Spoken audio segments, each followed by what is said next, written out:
Hello everyone. If you are looking for a video that you must watch to start your yam-in-sack farming, this one is the right video for you because we have packaged everything about yam-in-sack farming, whether at the back of your house or on a commercial scale, from the beginning till the end. Make sure you watch till the end because there's a vital information waiting for you there to explore. So let's get right into it. We know that sack farming has come to stay, where you use sacks to farm around your vicinity or even in a commercial setting, it's commercial scale. The question we should be asking ourselves, how do we get these sacks very, very cheaply? Because as of now, of recording this video, there's really no company, not to the best of my knowledge, that just go out there to produce these sacks for us to do sack farming. I know there are some companies that do grow bags, but basically the type of sack farming I'm talking about is the one we do with used sacks. So in this video, I'm going to show us my 5 very cheap ways of getting these sacks, even if you want to get them in large quantity. But I want you to also give me your comments how you get your sacks in large quantity. But let's go right into this video. Alright guys, my number 1 way is getting sacks from households. Now what I mean by that is you have stuff that they put in sacks. So after using those stuff, you just empty your sacks and keep them. It may not just be from your own household alone. You can gather from neighbors, and that way you'll be able to get quite some. This may not be large enough for commercial farming, but at least it is a start. So one of the ways to get sacks is to get from your household or from household of neighbors. But one secret is this: you should begin to gather them way before the farming starts, because if you have it in mind to do the farming, let's say in months, you can start gathering your sacks, start telling your neighbors to get you sacks that they want to throw away. So that's my number 1. Yes, my number 2 way is to gather sacks or get sacks very cheaply from poultry houses. For example, this is a particular sack. I can get this in large quantity from poultry houses because this is after they've used their poultry feeds, so they have this in large quantity. The beautiful thing about this is that you can actually buy them very cheaply. Now you may say, why not just go to vendors and just get your sacks? Let me share a secret with you. The vendors will go to the poultry houses or any other place I'm going to mention today, and they will buy them at the same rate you are going to buy and now start selling to you at a very high cost. Now it is important that you know how to get your sacks very cheaply, because they will go a long way to reducing your cost of production if you want to plant yams, potatoes, or anything you want to plant. So number 2 is getting sacks from poultry houses. They get it very cheaply there, so take note of that. My number 3 place to get sacks very cheaply is to go to fisheries. Just the way we went to poultry to get sacks, we can also go to fisheries, because the fish feed, they come in sacks, and so when they empty them, they will have them in large quantity. Now the beautiful thing about some of these sacks for fish is that they are very durable. They are very durable. Now I'm not really advertising any sack per se, but I'm just giving you hints on places to actually get your sacks in very cheap amount so that you can maximize your profit. So number 3 is to go to fisheries and get sacks. Now this is just one example. There are several types of fish sacks that you can actually get from your fishery. It is important you take note of that. My number 4 way to get sacks cheaply is to go to bakeries. Now, in bakeries, of course, they use flour, and those flours, they come in sacks. This is just an example. Like I said, I'm not advertising any, but it's just an example. There are several flour sacks you can get. But I really love this one because it is large and, of course, very long. I can decide to cut this into two and do well with each of them. I've uploaded videos where I did several modifications. If you are new to this channel, try and go through some of our videos. You'll see several modifications that we have done. In fact, one of my largest tuber that I grew for the first time was from a sack like this. Because if you want to grow large tubers, you use large sack. But you can also still use this for seed yams, potatoes, and any other thing. This one, for example, not only this, you can just share it into two and use it to do as much stuff as you can. Now, another interesting thing about sacks that come from bakeries, that some of them, they can still contain remnant of flour that will serve as, to an extent, nutrient for the plants that you want to grow. That's what I have found very interesting too, but that's just by the wayside. So, a number 4 way is to patronize bakeries. You can get them very, very cheaply. They sell them in dozens and they are very, very cheap. My number 5 way to get sacks in large quantity, specifically in large quantity, is to patronize those that sell foodstuff like rice, beans, groundnuts. You just go to the place, they sell those things, and they have a lot of used sacks that they want to dispose of. For example, this is a big sack. If I want to grow large tubers or grow yams in layers, more like a vertical sack farming, I use these sacks. They are very, very big, they are large, and they can contain quite large portions of soil that can enable you to do a lot of stuff. And you can get them where they sell beans and all those stuff. So this is one way I get sack from those who sell food stuff, and very, very cheaply. Now, I want us to discuss something further. There is a major challenge. I've just given you these 5 ways you can get large quantity of sacks. But the problem remains, these sacks that we are talking about, to a very, very large extent, many of them, if not all, they are non-biodegradable. I want to repeat that. They are non-biodegradable, which means they cannot really be broken down by microorganisms and get incorporated into the soil. Now, this is a little bit different from them breaking down. When I say breaking down, they can just disintegrate, that they will tear off because of the effect of sun and all that. But do they really get incorporated into the soil? That's an aspect we should be looking at. Now, that will pose a problem in the future. Even though we are trying to encourage this form of sack farming to improve urban farming, and that will help food security in the future. But I want to stimulate some thoughts.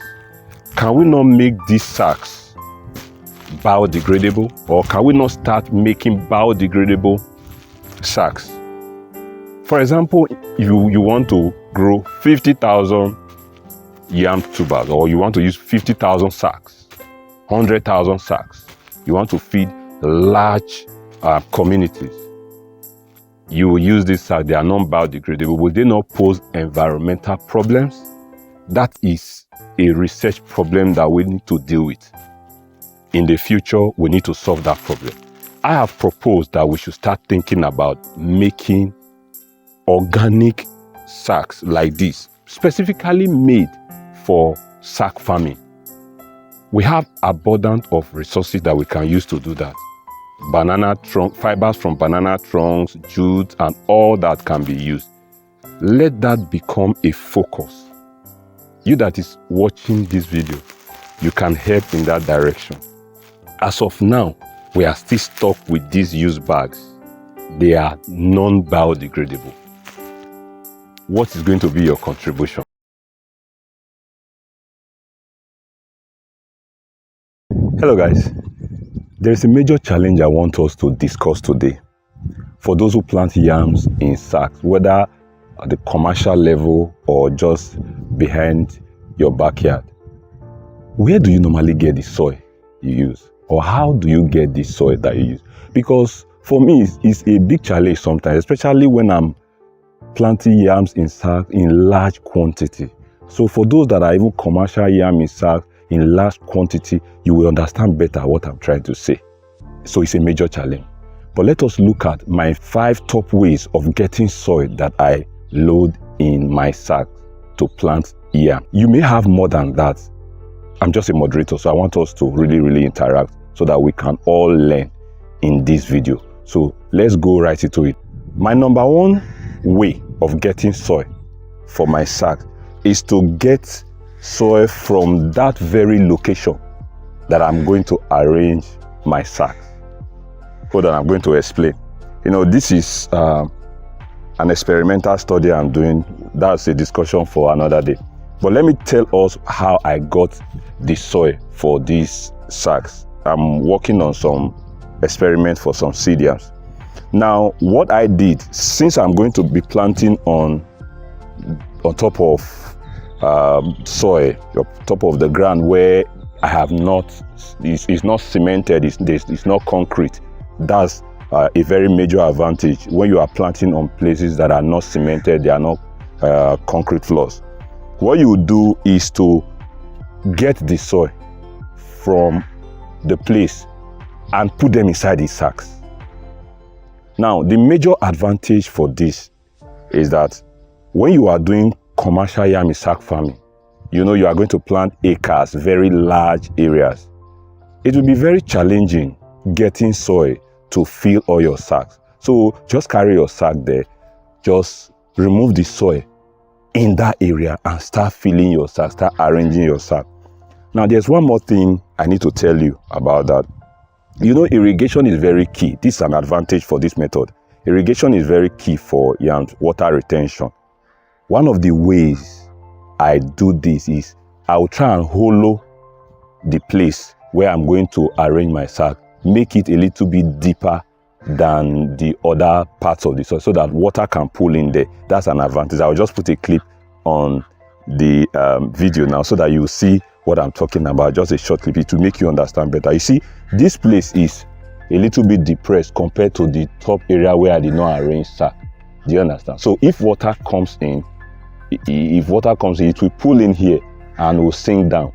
And don't forget, I have told us earlier that one of the things that will make you have very good tubers, large tubers from Yam-in-sacks, is to perforate the bottom. So once you perforate the bottom, the roots will go down. So you can imagine washing nutrients from other parts of the area you planted the yam. They will all pull in there.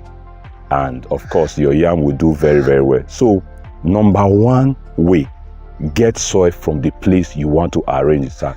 But in getting that, make sure that as you are getting, you hollow the place or you make it a little bit more depressed compared to other parts so that water can pool there. It's a very major advantage. Try it and you will thank me for it later. My number 2 way to get soil for my sack is to dig up a pit and use the soil that I'm digging out from that pit. Or I'll break down a hilly place, a place that is hilly. I'll level it down and use the soil for my sack. That's my number 2 way. Now, this is very important because sometimes you may not have the luxury of this floor. But if you have this ground that is not concrete, but if you have a place you can just dig up, a small place, maybe 1 meter by 1 meter, you dig it up, dig it down, and all the soil coming out from you'll be very surprised. You have very large quantity of soil coming out from that place. Then you can use them to fill your sack. The next question you'll be asking, what will I now do with the pit? Let me show you the one I have done previously so that you see what I did with that pit. Guys, this is an old pit that I dug up soil from previously. Now, what I'm now doing with this is that all debris in certain areas in my farm, certain part of my farm, I heap them here. I dump them here. These ones are my manure normally. I'm sure I showed all that before. So, but see, you see debris that are here. In fact, I just even discovered that there is one yam that is growing. I'm going to stake it later. That is an advantage for me. All right. So this is what I am doing with this pit. In about 6 months, maybe a year from now, I will still come here, remove the top debris, and I'll be able to dig up some compost soil that I can use and mix with other soil to load in my bag. So this is the advantage that I have with digging up it, because it affords me of the opportunity of using it as a compost pile for subsequent use. All right, let's go to the third. My number 3 ways of getting soil for my sack is to filter soil from compost pile or from old dump site. All right, this is an aspect of my farm. When I weed my farm, I don't just burn the debris. I heap them up somewhere, and this is one of such places. So here, with time, it will decay. Everything here will just decay, and of course, it will leave me with very rich soil. I will come here, filter. Don't mind this whole potato. It's the stuff that old potato vines that I heaped here that just germinated. Funny enough, when you still come here, maybe 3 or 4 months, you see some of all these potato vines. They would have produced potato inside this pile. So that one is bush allowance for me. All right, so but let me show you one of the compost pile that is ready for filtering. I will show you the filter I normally use. Take note, this is a very, very rich way of getting soil. So don't burn or discard your debris. Always heap them somewhere. It will do you good. This is an old compost pile. As you can see, we have broken bottles and polythene bags and even old sacks around here. It is ready to be filtered, and this is the filter I normally use. You can get it from places where they sell building materials or any good filter, as far as it is strong. So from this place, I can get very rich soil. It has decomposed for quite some time. I'll just take few, find a place where I can just be filtering them. Later, I will load them in bags and all that. So this is one of the ways. You can see the soil coming out is looking very, very fine and all that. So this is one of the ways you get soil from compost pile that has stayed for quite some time. Guys, my number 4 way to get soil to fill in my sack is to patronize vendors. And what that means is that you will have to buy. Now, this might sound very, very strange to some persons, because in certain places in Africa, we have soil abundantly. So the issue of having to buy soil, why will I buy? All right, well, it's not so for so many other persons.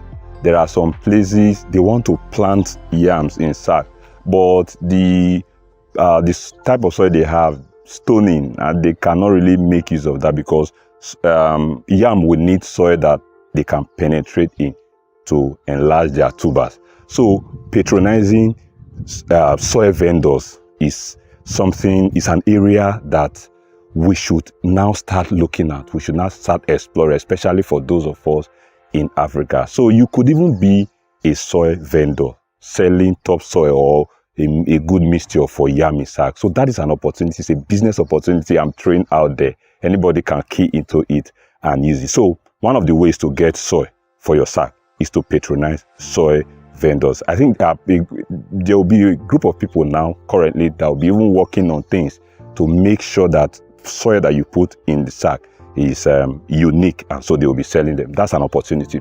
So I want to move to my number 5.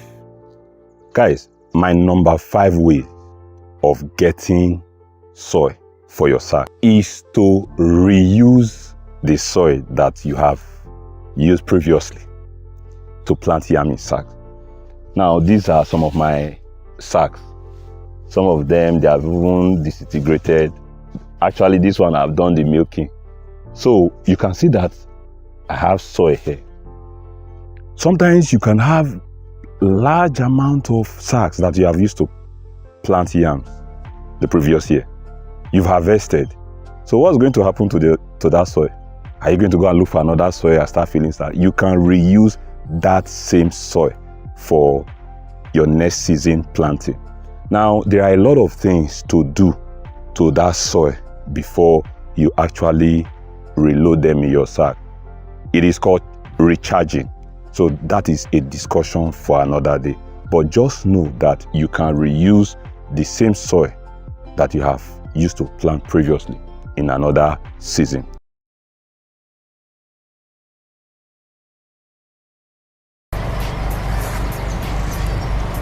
This is a very large tuber of yam.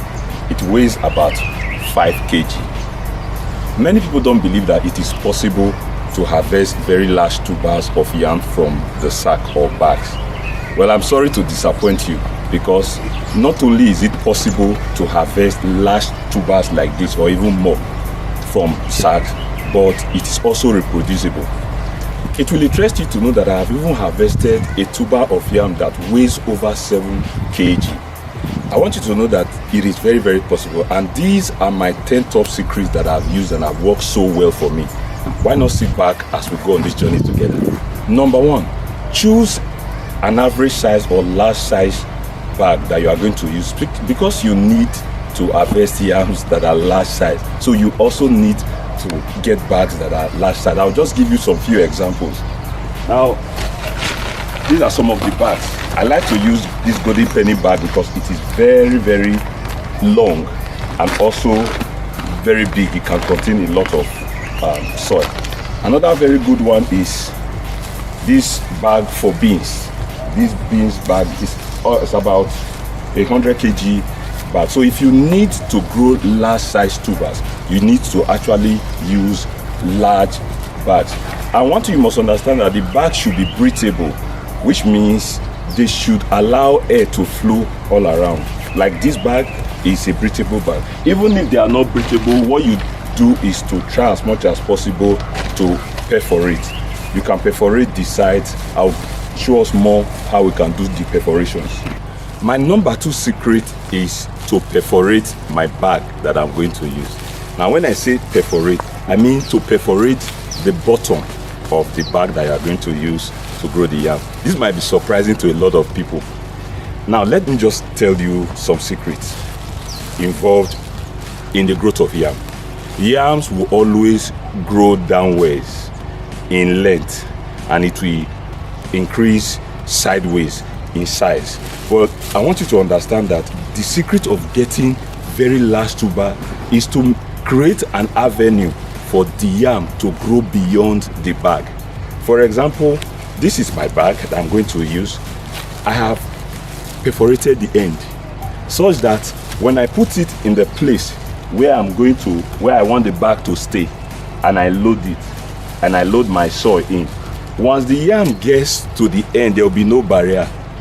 It just grows out of this place and grow into the ground. So this is one of the secrets that many people don't know. You might be saying, but how am I going to carry the soil to where?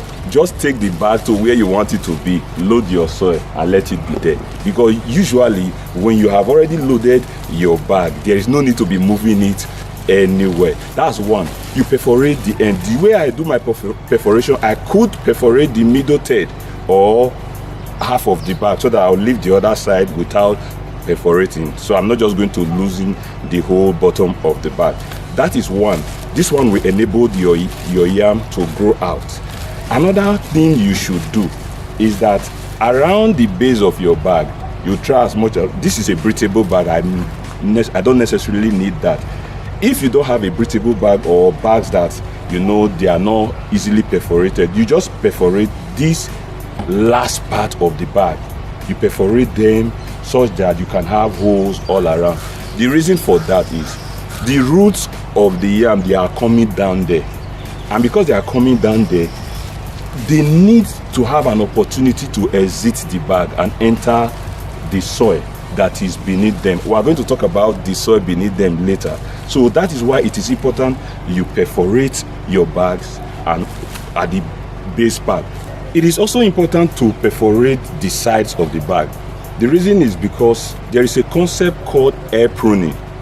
Air pruning is the concept where the roots, when they come in contact with air, that contact induces the formation of tiny root hairs around that major root, and that will enable the plant to be able to absorb more nutrient and more, so it becomes more hairy. So the concept of air pruning is the more reason why you should also perforate your bag at the side, because when that is done, it means that the yam is going to be getting more nutrients and more water to grow large. For some of you might be wondering, but I'm going to plant on a concrete floor. I don't have soil that is beneath where I am putting my bags. I'm putting my bags on concrete. So how am I going to now perforate, and how is the yam going to now come out? Well, I got you covered. Now I've given us a modification. I've presented a modification. Now that modification is this. Look at what I've done here. Assuming this is your concrete floor, you cannot go further. You can actually create that artificial environment for your yam to extend beyond your bag. How? You can just get blocks or even boards or plants like this to create an elevation. Now creating the elevation means you now have the height of this, your board. It could be higher than this.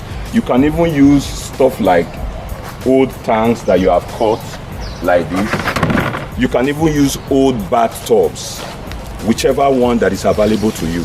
And what you do is create the environment. So what I'm going to now do here is to, if I have this on my concrete floor, is to fill here with whatever I want to fill. For me, I like filling with leaves, then manure, compost, and then soil. So you take it up to this level so that it will now be high. Your concrete is still down, but things for your nutrients and all that, they are already here. So what you do is to now carry your bags and arrange them here. You just arrange them like that. If it is 20 yams you want, 50 yams, and you can arrange them on the platform that you have created. So your yams can still grow and then enter the soil and do. My number 3 secret is to till my soil or walk the soil that I'm going to lay the bags on. That is very, very important. You know, let me tell you, forget. What you should not forget is you are going to grow yams, though inside the bag. Whatever is happening outside the bag, especially underneath the bag, is very, very important, because the roots of the yam, they will definitely get there. Even if you are preventing them from going there, they will definitely still get there. So that is why sometimes yam that you plant on heap, they grow very, very large, because they have opportunity of the root extending whichever. So you are going to simulate that scenario so that you have it and maximize it in your yam in bag. So what I do, I normally till my soil.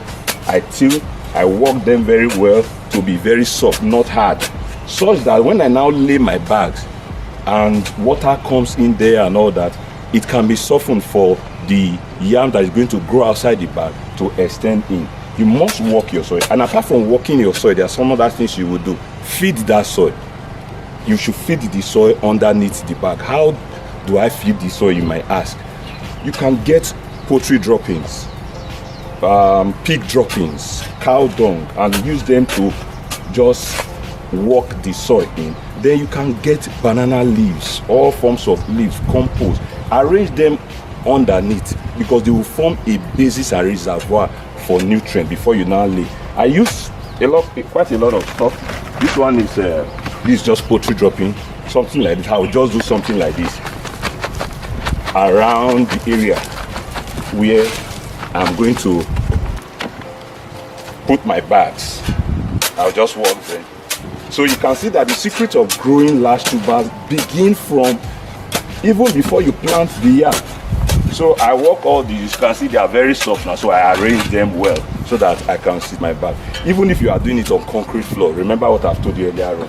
The same thing you will do here. Alright, so I can as well take dry banana leaves. I can just put them here. They will just form a basis for me to now lay my bags on. So that way, the roots that grow out, they will enter the soil and they will begin to get nutrient in order to feed the plant and grow a large tuber inside the bag. My number 4 secret is to use rich soil inside my bag. We have uploaded a video before about the right content. Use rich soil inside your bag. Now, apart from using rich soil, there is this point where many people make a lot of mistakes. The soil that you are going to put inside your bag should be obstruction free. Sometimes when you tell your workers to load your bag, they can just load bags with stones, bottles and all that. And of course, you know, yam has a way of growing. It penetrates. It doesn't need any obstruction at all. So in order to achieve that, make sure the soil that you are putting in, apart from it being rich, has the capacity to hold water. I normally like a blend of loamy soil and laterite. Then you should make sure that it has no obstacles, stones and all that. To ensure that is to use filter. Use a filter. You can go to where they get where they sell building materials. This is the one I like using. I like using this.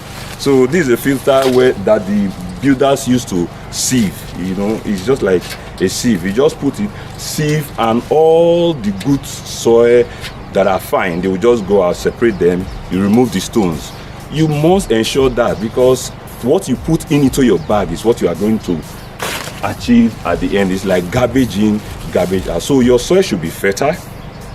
It should be free of stones and all that. Some people normally mix compost, and it's a good thing. You can mix compost and your soil. So far, the organic content is not so much in order for the yam not to get rotten. So that's very key. Good soil, fertile soil, water holding capacity should be excellent, and then it should. My number 5 point is to create space for expansion of the tuber inside the bag. You know, we have earlier talked about creating space outside the bag by letting it extend beyond. But in width, for it to be able to expand, it needs space within the bag.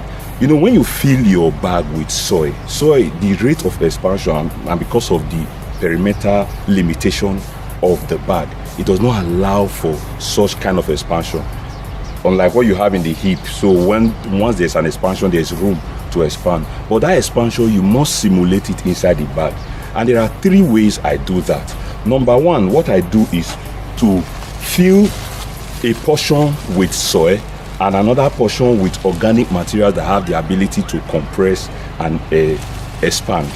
For example, I normally like using banana leaves. So what I do will be I'll just do this. I'll just fill. Before I fill, I'll probably get something like a PVC pipe. I'll just put it by the side where I would want to put my banana leaf or whatever I want to use. So I'll fill. So ideally I would have needed the help of someone else, but let's just see how it goes. This is just an example. Okay, now as I'm filling the space that this PVC is occupying, I'm going to do something with that later. Okay, so you can see as I'm filling the bag, I'm leaving a small space for whatever I want to put in here. This thing will help me with my expansion. For example, I could just take banana leaves and tuck them in here. Just tuck them down.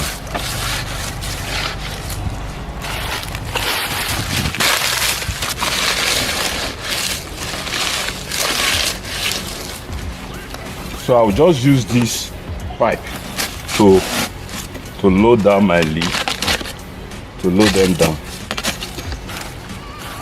Just make sure that you have as much leaf to the level of, I'm sure many of you will be wondering, but this is a lot of work.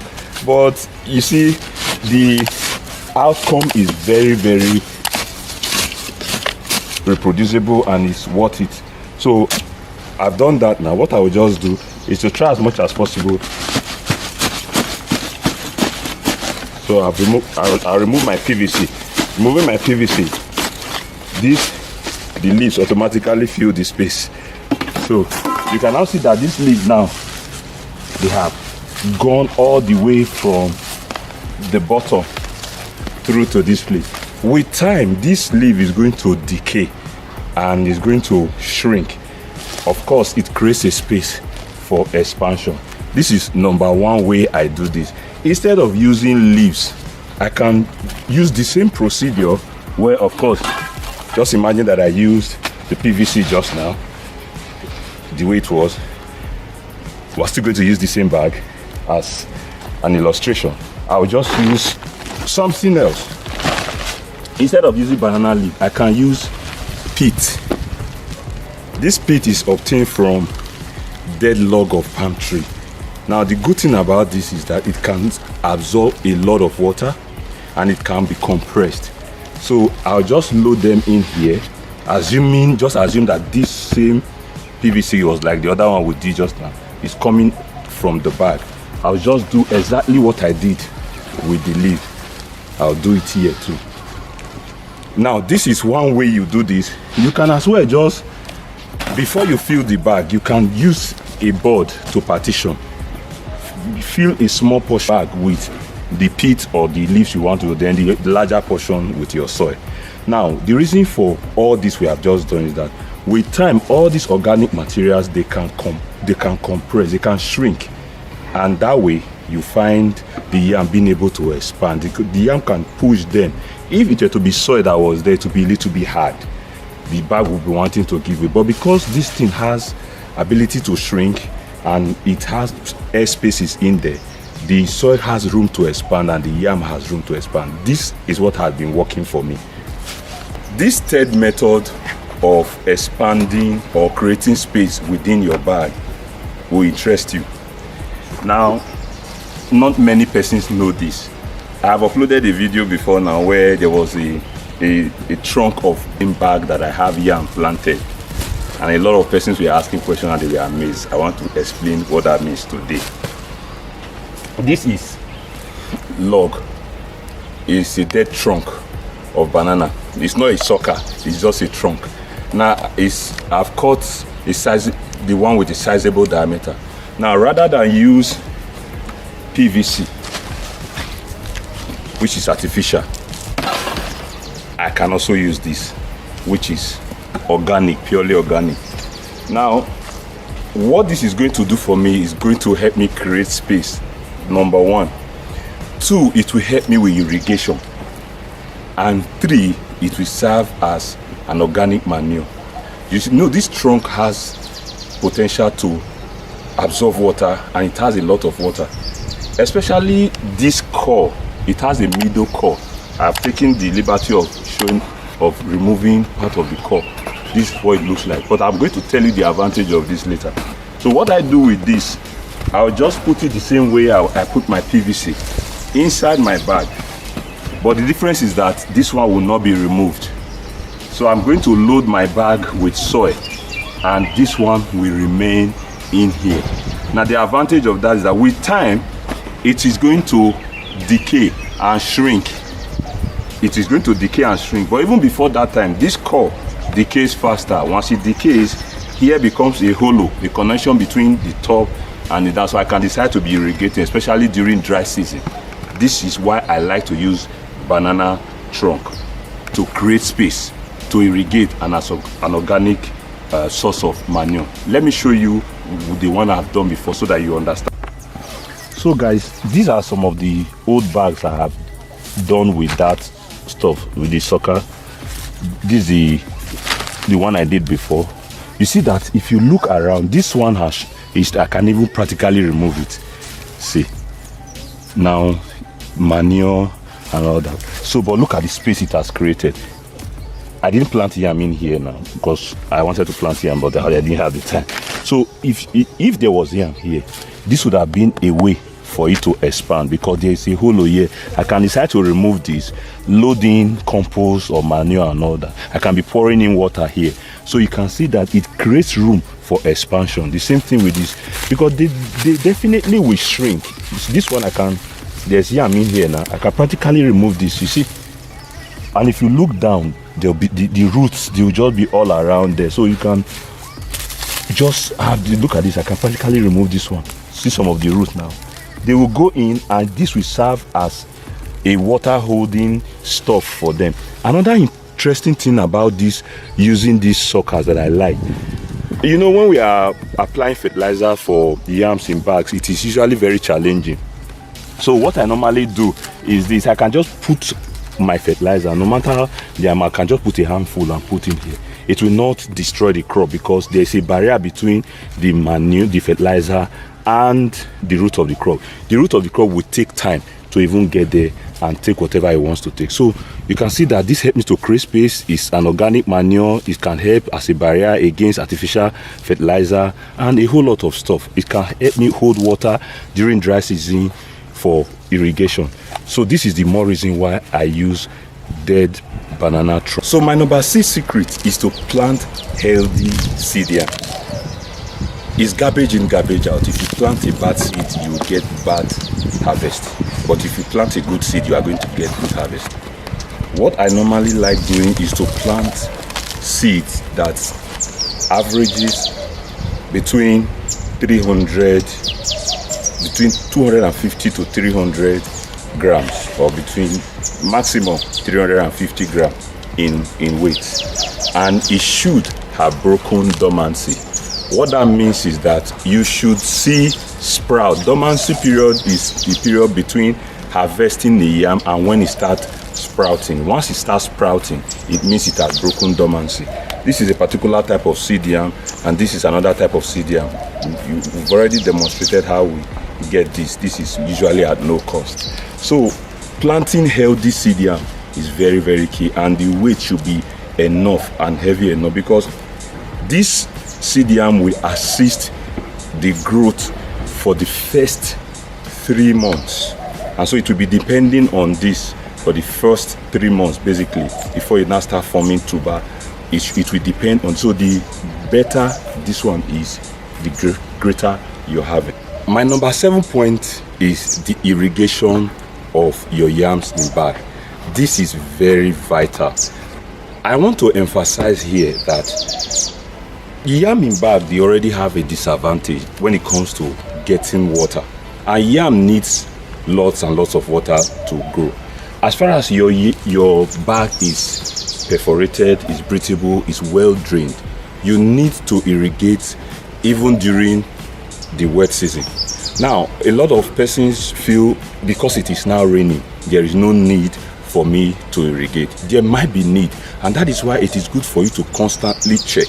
Now let me tell you something. If you see the surface area for your bag, that is at best the amount of water that is going to be coming in. Because if any water falls in here, there is a possibility that it will not get in for some bags that are not even perforated, so to speak, although I will not advise you to use a bag that is not perforated. So you may have rain coming in, but inside your bag will still be very, very hard. So it's always better for you to always check and see if your bag is soft enough. Now, the reason why your irrigation is very, very key is because of the different stages of development. That first 2 months, that first 3 months of the germination and vegetative period is crucial because water is needed for the leaf to grow. More crucial is the stage of tuber formation, and that is where many people get it wrong. From the 3rd month all through to the 5th month, that is when the tuber forms. Now, your water is not just for nutrients for yam, it's also for the growth and expansion for yam. That is why the soil in there must be very, very soft during that 3rd to 5th month for the tuber to actually expand. That is the critical time you really need irrigation. So from the end of the 1st month, that is at the beginning of germination, all through to the end of the 5th month, you need adequate amount of irrigation. Now, this is what I have to say about irrigation. Spend time to irrigate your bag such that you have the soil being soft, so that when you just check it, you can easily depress it. It means it is well soaked. Don't bother so much that, oh, would the water not be too much? It will drain. And what I normally do, I irrigate very well, even during the rainy season. If I check the bag that is not well soaked, I irrigate very well, maybe once a week. If the weather is a little bit drier or you are in an environment that is dry, you do it like twice in a week. Now, still talking about this irrigation, there is one more point I must tell you. Remember that it is not just about inside your bag. Outside your bag also matters. What I do, I irrigate the sides, any amount of water that can, because these are the main places where the roots are. Any amount of water that the roots can get, fine. Another thing I do, which is very crucial, look at the base. That soil around your bag is very key. Many of the roots are there. So it is important you after irrigating the bag, carry your hose or water container, pour water around that area. Most of those roots that are inside the bag that you have created opportunity for, they are all there. When you wet them, they'll be able to take you. So don't forget that one of the secrets of getting large tuber, wet around the bag is very key. My number 8 secret is to use long sticks. I normally use long sticks. In fact, I would even advise, this one was something that I did some time ago, but me now, I will use a longer stick than this. My advice is usually between 12 to about 13 feet long. Let me tell you the secret about staking. Many people don't even stake when they are planting yams. Yams are climbers. The more they climb, the better their leaves are more exposed to the sun. They produce more food, and then they store in the tuber.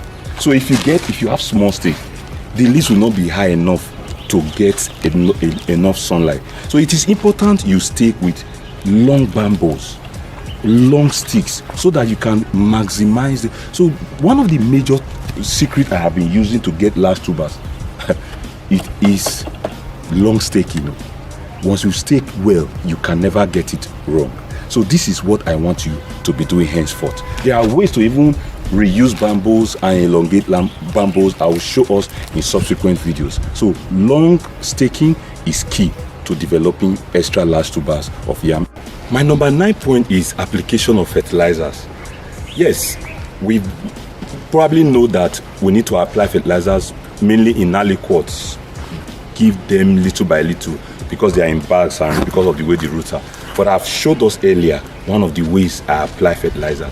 If I have my trunk in there, I can put the fertilizer that I want to put, and it will serve as a reservoir. That's one way. But my emphasis is not just on the fertilizer you are putting inside the bag, or maybe the ones you put around the base of the bag. My emphasis now is on feeding the leaves. Feeding the leaves with fertilizer. And that's one of my secrets. I use foliar fertilizers a lot. When I use foliar fertilizer, I'm sure, even though my bags, they are getting nutrients, I've put my nutrients in my bag before, but the leaves have a way of also getting the nutrients. So you are feeding both from the leaves and in the bags.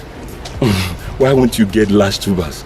So apply foliar fertilizer. When you are applying foliar fertilizer, you apply to as much leaf as possible. That is why it is even good you stake with very, very long stake. There are durations, usually every 2 weeks, especially when you understand the growth pattern.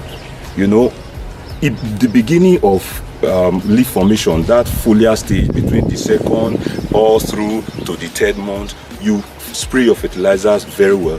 During the tuber formation period, you spray every 2 weeks. So these are critical times that you must apply your foliar fertilizers. And I want you to understand that foliar fertilizers, in fact, is a goal when it comes to the issue of yams in bag. You cannot do without it, and you shouldn't do without it. My point number 10 is to make sure that all these stages are intact, which means you should be checking your crops and how they are doing. If there are competitors, weed, you should remove them. If there are pests, you should notice them on time and eliminate them. If there are some that are not well irrigated, that is why you must also. My point number 10 is to always check your various points. I want you to know that apart from growing or getting large tubers from your bag, you can get beyond that. It's not just about large tuber. you can get both seed yams and even your last tuber from the same bag.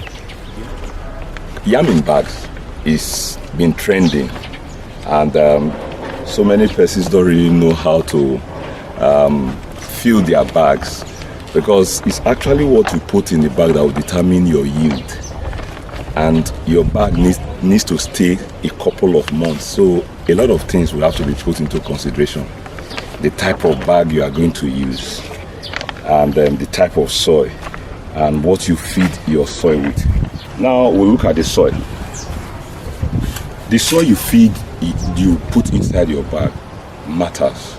For me, I love to have a mixture of loamy soil and laterite. The reason is the loamy soil is rich, very rich, also with the laterite, but the loamy soil is richer. This loamy soil, I got it from the compost pile by filtering with a filter. You'll see it in the video above. Now, this will be mixed with this for me to load them in the bag. The reason why I love to use laterite is because it has the ability to hold water. It's just like clay. It's a little bit below clay, but it helps to hold water inside the bag for the yams, because you actually need something that will help you hold water when you put yams in sack. Now, another thing about this that I love that many persons don't know is red, and it gives the yam tuber eventually this fine brownish coloration, a mixture of this and this. Because if you put just the loamy soil, it is usually too dark sometimes. So customers, they don't really like yams that are very dark and all that, so they will tell you they prefer the ones that have this red coloration, brownish coloration. So that's why I normally like to mix my laterite and my loamy soil together. But then again, some other, I've seen persons use poultry manure and dungs and all that to mix their soil before they load in bag. Well, it's nice, but then there's something a little bit wrong with that sometimes. From my experience, when you have too many organic components inside your soil, that where you are planting your yam, it will make the yam to get rotten on time. Even when you harvest it, but you just see some stuff around, and it's not usually very pleasant, and again that reduces market value. So loamy, laterite, just do a mixture of them. I'll mix them up.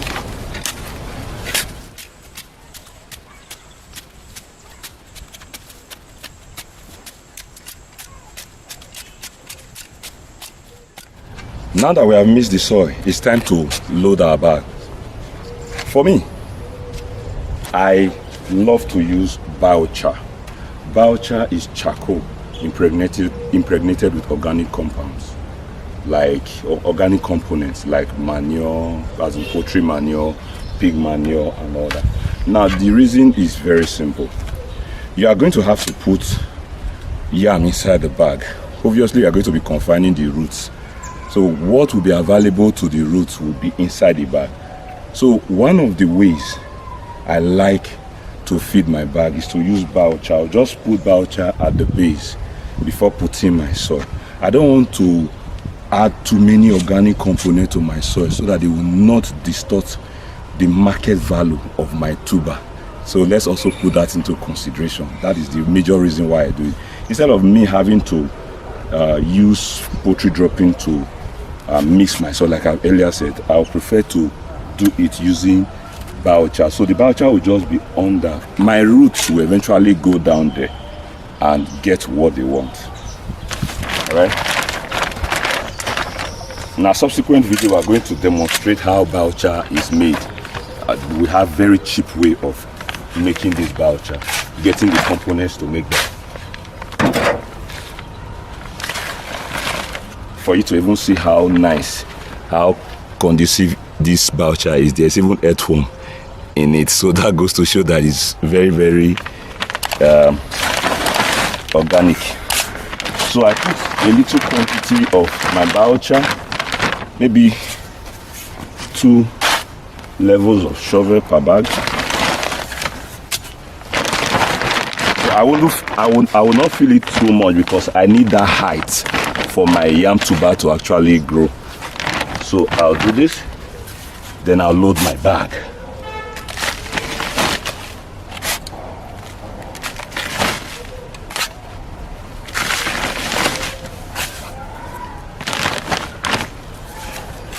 Okay, I'm going to load my bag up to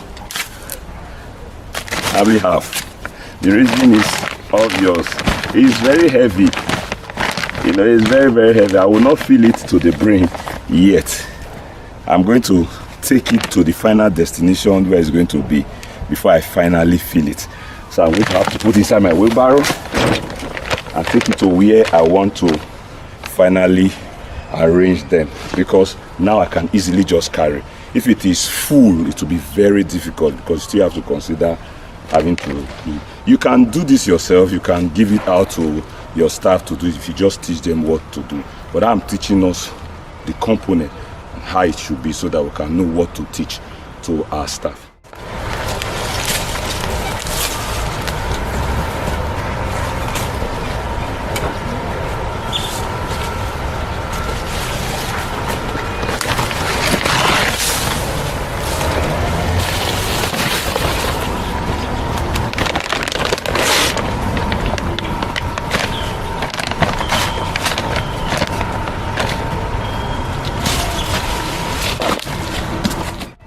So I've gotten to where I want to where I want to arrange the bags. This is my pawpaw tree, but I'm going to use it as a stake. So I don't need to stake anymore. I'll just use it as a stake, but it's more like isolated tree. I've uploaded video on isolated tree and how to use them to stake yam. So I can decide to arrange up to about 4, 5, or 6, just all around it. So I've brought it here. So I'm coming to fill the remaining half because I could easily just get it down here. So it's easy now for me to go put soil in my wheelbarrow, bring the soil here, and then fill while it's here.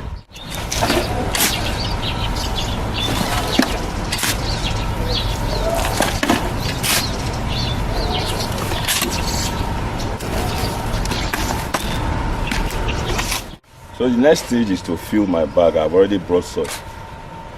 Yes.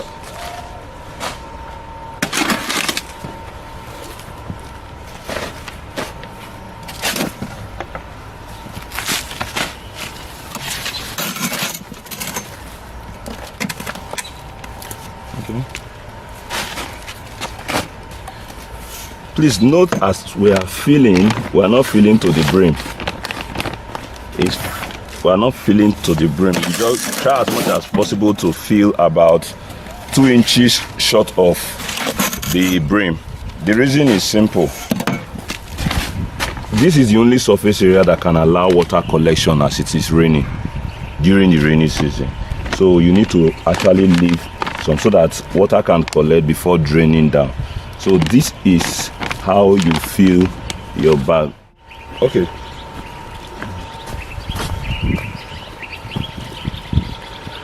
This is particularly filling bag for yam planting during the rainy season, during the wet season.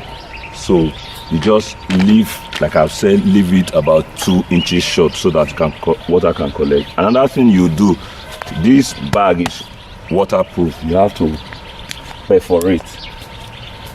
You perforate so that it will not be water lost, because you don't need too much water so that it won't spoil the tuber. Even during the dry season, you can still do this so that excess water can always drain.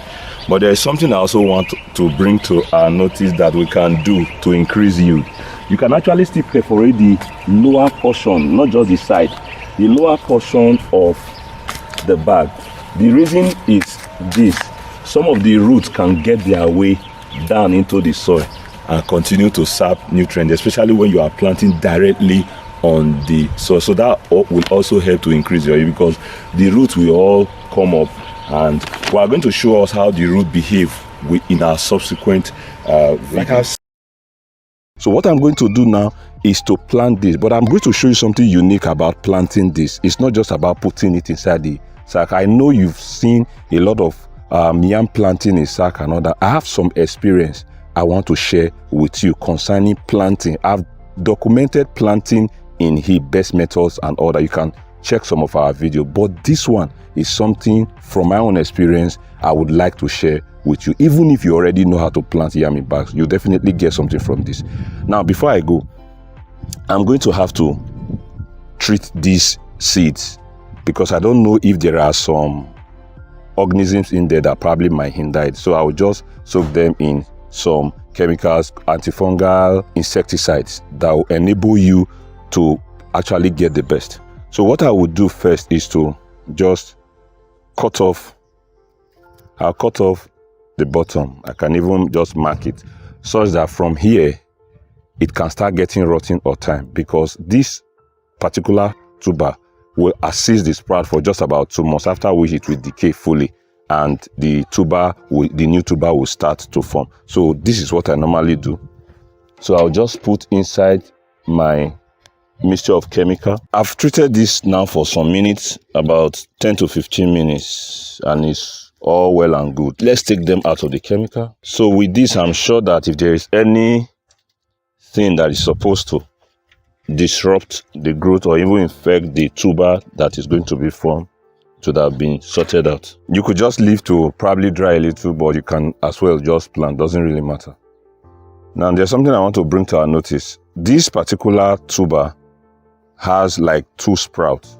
I'm going to still plant it like that. That 2 sprout means that it's going to bring out at least a minimum of 2 tubers.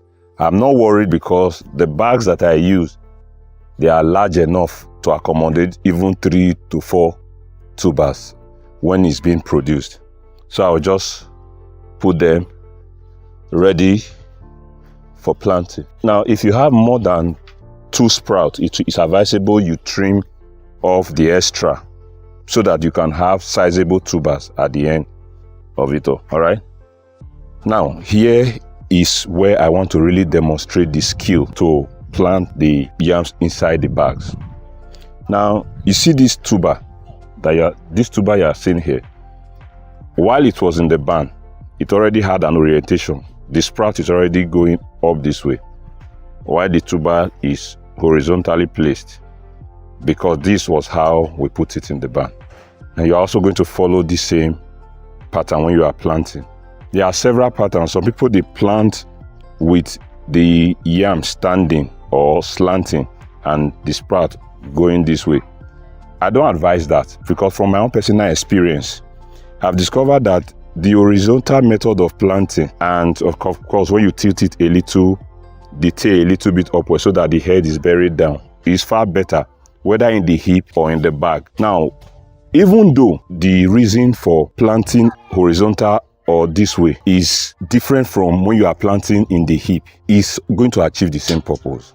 Why I'm saying that is this: if you have your seed yam slanting this way while you are planting inside the bag, remember that your tuber that is going to form is going to come this way. From my experience, I discovered that since this one is going to decay, the decay usually affects the tuber that is being formed. Whereas in the heap, when we demonstrated it before, we said it's because of exposure of the roots. Here, you don't really have that exposure. But what I have found out that if you plant slanting like this inside the bag, you will have this tuber that is going to get rotten, affecting the tuber you are going to form, or that is going to be formed. That way, the tuber will not be fine, or it will even start getting rotten itself. I've experienced it severally. That's what I wanted to demonstrate today. So what I do, I'll just follow the orientation as it was in the barn. That's how I place it. I'll just place it, and that's all. I'll place it horizontal. This way, I'll just place it horizontal. Now, when I'm placing it horizontal, let's show the camera inside this place. When I'm placing it horizontal, there's something I always do. I know the way I loaded my bag.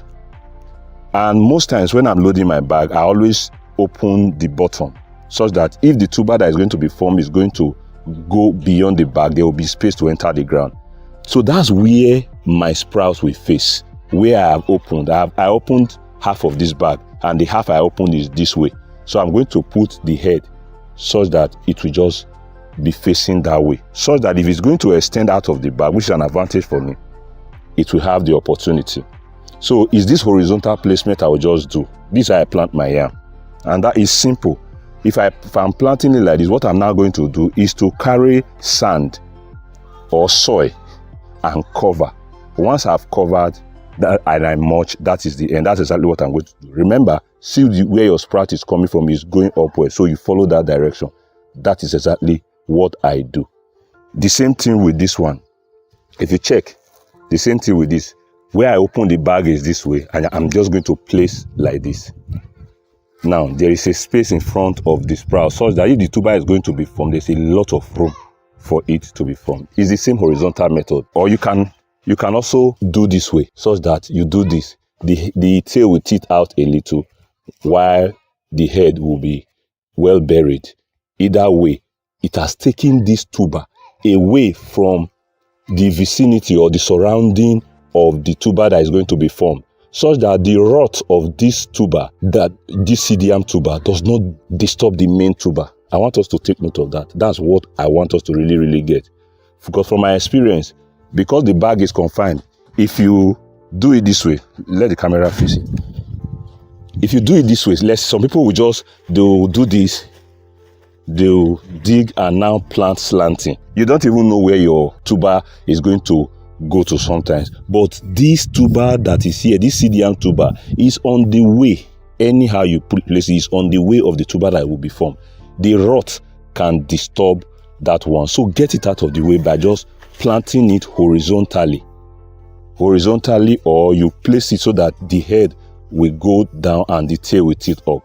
Either of these two is your best method of planting this type of seed yams in the bag. So please take note of that. That's what I wanted to share with us, the experience. Now, we are not done yet. There are a few things I want to show you from the other ones I have done before now. Follow me to the end of this video.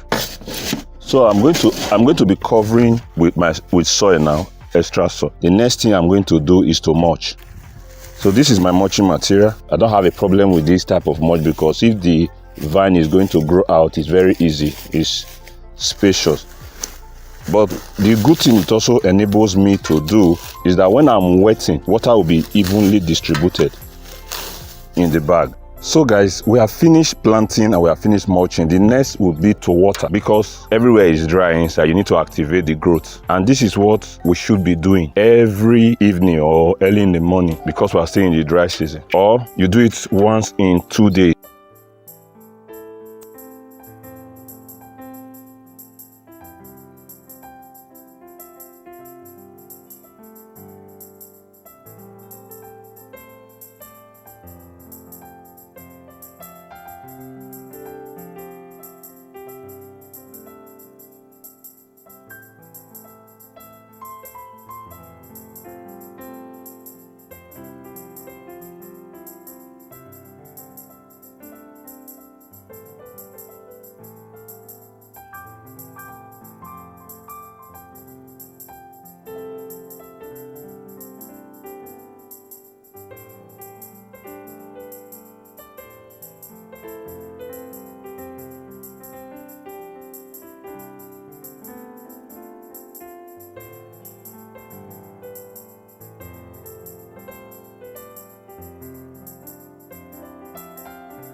So today we are going to look at how the trellis system is made right from start. These are rows or ridges of seed yams already planted. We have up to about 15 rows. Now the way to go about it is this. Between two rows, we put our stakes and create our trellis system. We've done videos on advantages of trellis system before now, so do well to watch that video. We'll put the link right up in this video. Now what you do is this: get supports, your sticks that you are going to use. Usually the first and the last supports, they are the most important. They're actually called the abutments. For those who are into engineering, they understand better. These are the abutments, and they should be stronger than even the middle ones, whereas the middle ones are referred to as the piers. So the first one you just have to double, and the last abutment you also have to double. So we've already done that. How did we make these stakes? We've already told us before now how to make stakes easily, especially during the rainy season. This is a stake hole maker. It's a stick of about 5 inches diameter with a carved end, more like a torpedo, to introduce, to create the hole. Is very easy. All you need to do is something like this. You just do this for about a few seconds. Before you know, you are able to create the hole down up to about this length, which is about 2 feet, such that when you introduce your stake, this is already buried about 2 feet down, so that it will be very strong. And so between two stakes is about 10 feet minimum you can, and about 15 feet maximum. So for this row, it's about 30 feet or up to about 40 feet. So I have about 1, 2, 3, 4, 5. Okay, let's say about 50 feet, so that it will be about 10 feet apart. So this is what you do first, more like the foundation. The next thing is to get a very strong rope.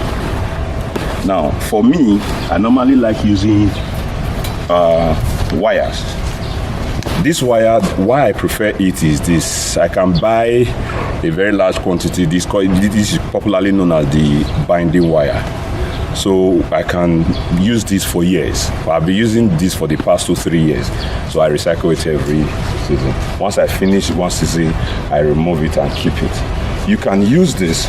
You can also use any strong rope, but please take note, this is the key. The basic principle is that you must use something very strong. If not, with time, because of the weight of the vines, it may snap and all your trellis system will collapse, because the trellis system is more like a unit that is composite unit. So everything depends on the other. You can also use ropes like this, but this one is rather large. What I would do if I want to use this is to unwind, because we have 3 major. I'll just loosen it up and use one. The one is even thick enough. So if you have this kind of rope, you can also use this. But for now, I'm going to use the banding wire. So all you do is just get to a height where you can easily walk and tie. Let it be very strong. This is more reason why, because with this it cannot even loosen. So I'll take it down and wrap it around this, make it count, and move over to the next. I'll do the same, wrap it around, move over to the next. So, wrap it around, move over to the next. So this is the end, but I'm going to add an extra to this to continue to tie it to the other side.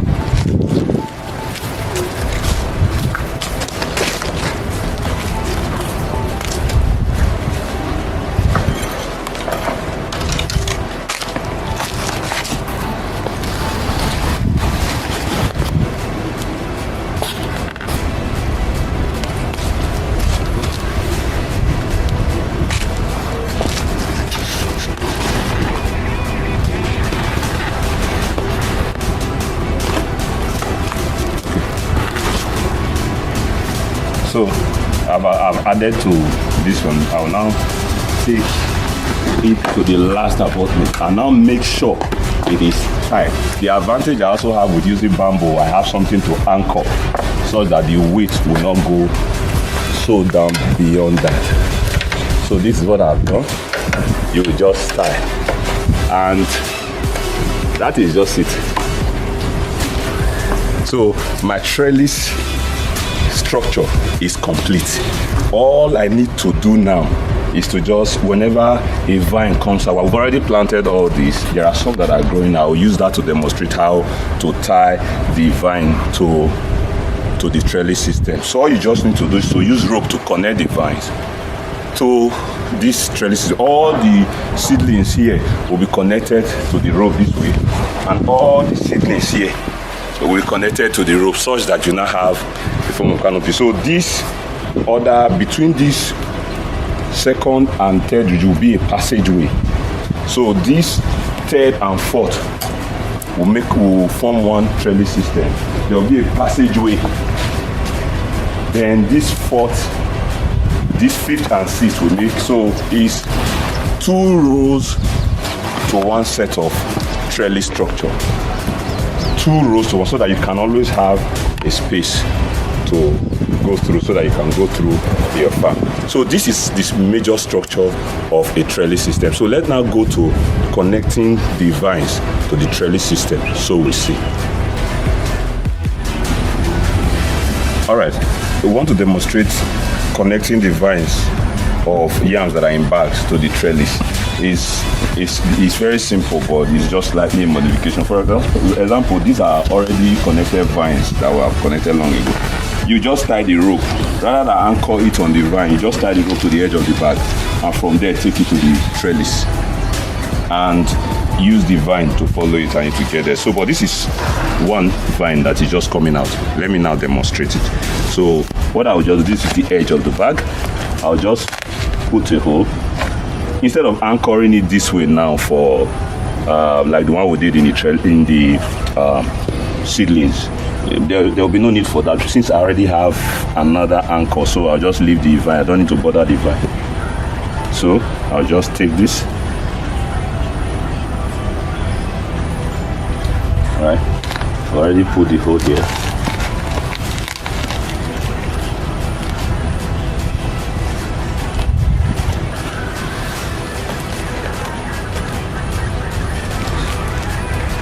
So I've tied. I'll just take this, take it to this is the rope I've already put in trellis. I'll just do this. Sorry.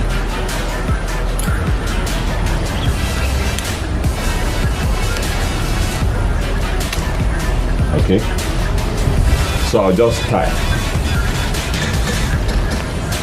This one I can make it as, out as I want to have it. It doesn't really matter, because I'm not connecting it to.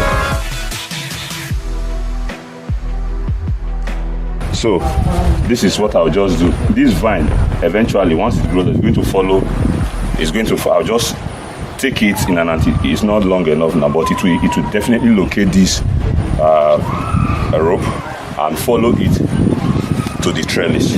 So it will follow it in an anti-clockwise direction.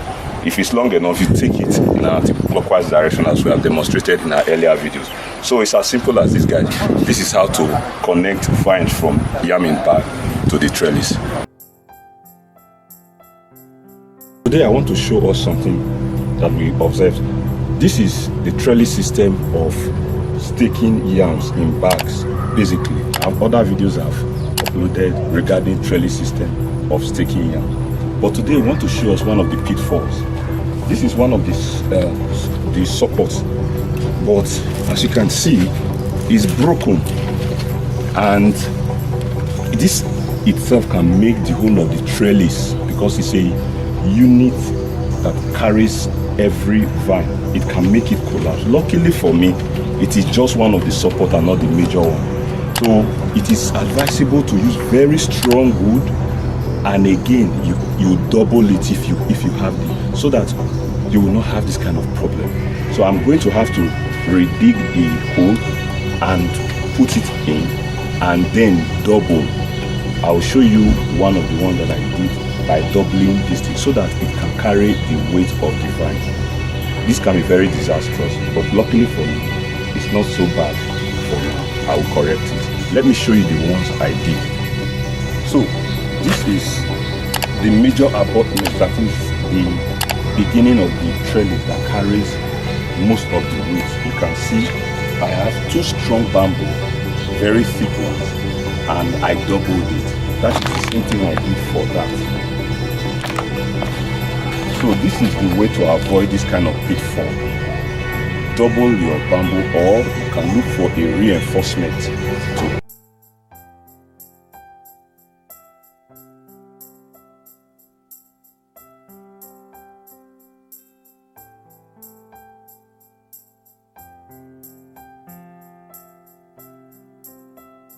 Yam vines usually follow the support or stake in an anti-clockwise direction. So if you are going to place your vine on the stake, place it that same way so that it will follow the natural course. If you do it the other way around, it will stress the plant and reduce productivity. So this is the best thing to do.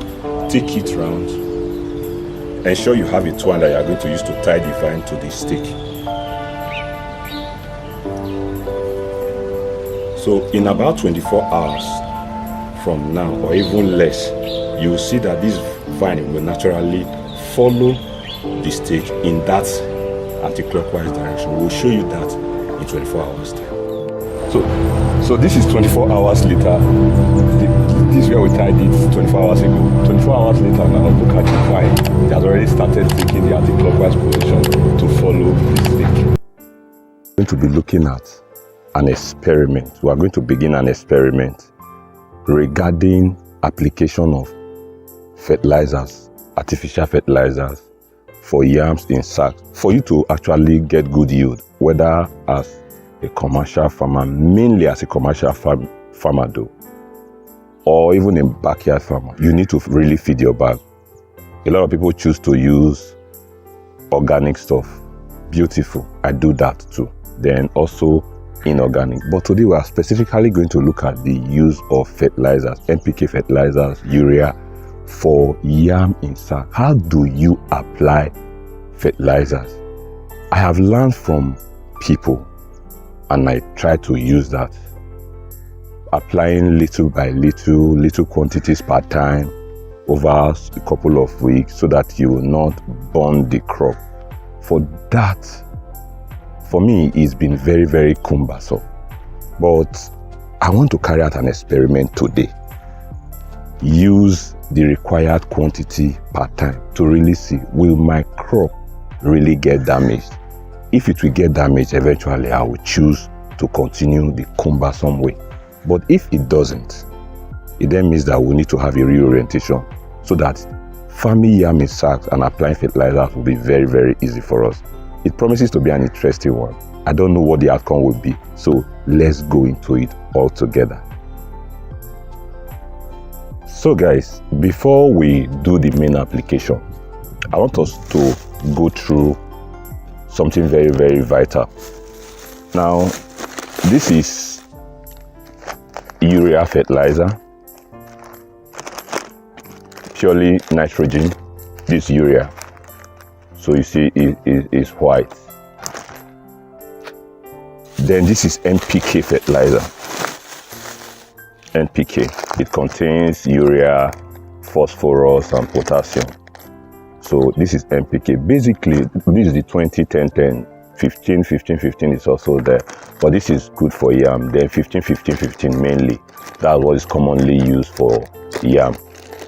Now, the question is, what is the quantity that should be used per bag or per sack, as it were?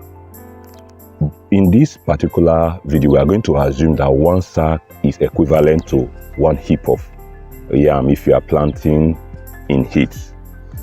Now, I did a research, I reviewed the literature, and I discovered that the amount you need per heap, we can calculate it from the amount you use per hectare. About 300 to 500 kilogram, an average of 400 kilogram is what is required actually for 1 hectare. And 1 hectare approximately contains 10,000 heaps of yams. So if you do the mathematics, you will have an average of, let's say, 30 gram to 50 gram per heap per time. So if you want to apply fertilizer per time, usually fertilizers are applied twice before you harvest. One will help in the vegetative stage, while the other will help in the tuber formation stage. But let us now bring this to farming yam-in-sacks, because not much really has been done in terms of literature and documentation regarding yam-in-sacks. It's a recent phenomenon, it's an evolving phenomenon, and that also shows that those in the agro sector, experts, I'm not really an expert, I'm just a passionate farmer. Those that are experts, the professors and those in faculties of agriculture, I want to plead that we should beam our searchlight to doing more work regarding yam-in-sacks and some other tuber crop in sacks, because that will help the food security issue in the future. So now, if I extrapolate what is happening in the heap to the sack, it means that I will need about 30 to 50 gram of fertilizer, NPK fertilizer, for 1 bag. Now, that 30 gram is what we want to measure, or that 50 gram is what we want to measure, so that we'll see. But I decided to do some calibration. These are spoons. This is a tablespoon, and this is half a tablespoon. Let's bring the camera closer so that they will see the calibration. This is the tablespoon. This is 1 tablespoon, and this is half a tablespoon. Now, from my own assessment, I realized that 1 tablespoon and half a tablespoon, so 1.5 tablespoon will definitely give me the 50 gram of NPK. Now, this is a digital scale, so let's go right into it. So we are going to start the measurement now. Let's just focus on what we have here.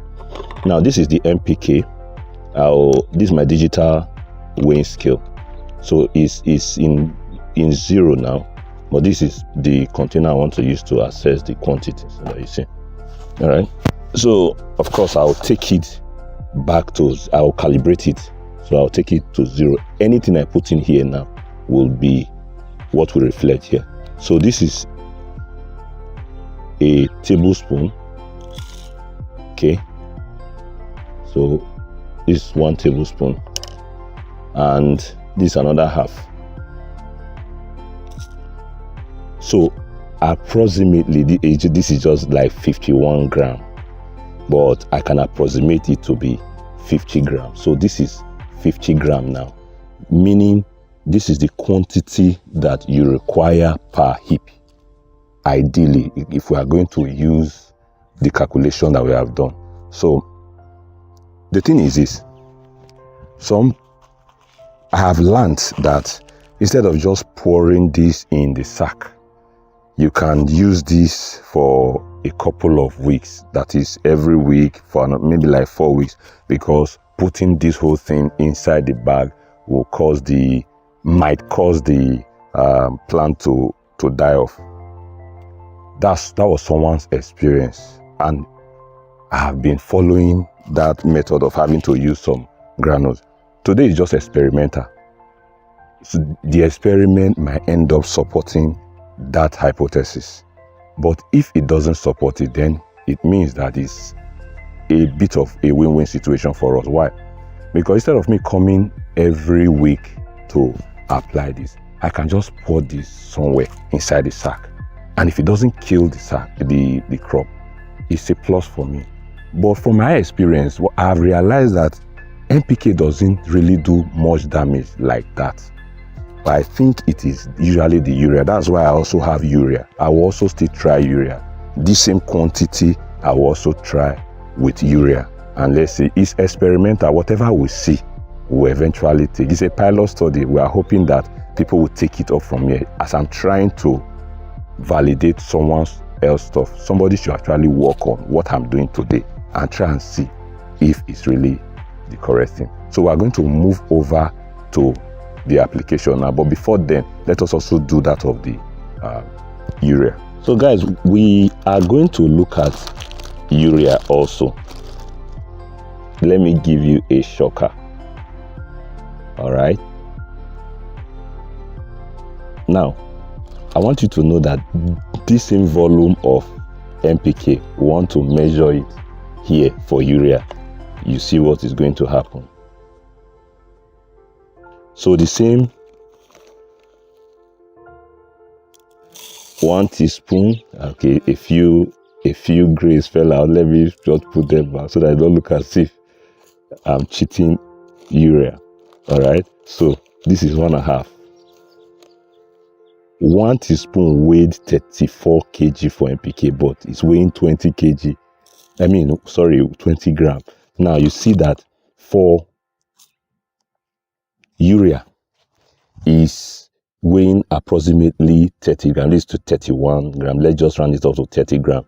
Remember that this same amount of NPK weighed, this same volume of NPK weighed 50 grams approximately, but for urea it is weighing about 30 grams. So I want you to know that NPK actually weighs more. The same volume of NPK weighs more than the same volume of urea, but I'm still going to take the same volume for urea because this is concentrated urea. Now I'm going to apply NPK in some yams and apply urea in some yams. After some time, let's say about 7 to 10 days, we'll come back and see what has happened to them, if they survived or they died. All right, so let's go to the application. Guys, we want to apply now. These yams I planted about 2 months ago, so they are still in the vegetative stage. So I want to now apply this. So I've chosen mainly these 4. Let's take note of this one. See, the vines are like this. These 4 bags, 1, 2, 3, 4. I want to just use these 4 bags for NPK. Then I will choose these other 2 bags this way. These other 2 bags this way. Following this, take note of it because we're still going to come back so that we'll review. Now this is the 50 gram. I want us to look at the way I'm going to apply. What I'm going to just do, you have 2 options. It's either you just poke a hole and pour the stuff in. If you want to put it in 3.5, if you want to put it in 1.5. So I'll just put a little here. The most important thing, you are applying the 50 gram all at the same time. I'll put a little here and I'll put a little here. So that's what I'm just going to do. With the rain, is going to sink it. I'm not worried of it being washed off because everything is contained inside the sack. All right. So, we have already calibrated 1.5 teaspoon is the 50 gram. So I'll still apply here. I'll apply here, then this one. So you can see that we are putting the whole 50 gram at the same time. Unlike what we have been taught before, that we can apply in little quantities, that still stands until we see that this one will be better.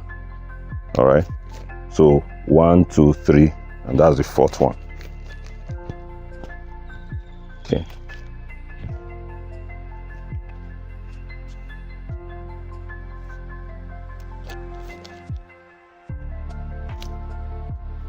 Okay, so we have applied our NPK in these 4 sacks. Let's take note of the 4 sacks. The 4 sacks, they are following this stick, so it makes it very, very easy. Now we're going to apply our NPK, our urea now for this and for this following. So take note of the leaves, because that's what we are going to use to ascertain whether our fertilizer, they are destroying or helping. So in another 1 week we'll come back, but before we go, let us apply our urea. Remember, the same amount of urea, of course it is now 30 grams basically. Let me get the urea and I will apply. So we want to apply the urea now, the same quantity, but of course it's going to be 30 grams. It's still the same thing, because I think it is the exothermic reaction, the heat that comes out from urea, that actually does the damage to the roots, that causes the burning. But of course, since we now know the actual amount that we need, let us see. Is it that people are putting it excess, that's why their crops are being destroyed? But let us just see with this. That's the whole essence of this experiment. Now, I want to really know what you think, what your thoughts are, how you've been able to, overcome that problem. That's why we're carrying out this experiment. All right, so this is a teaspoon.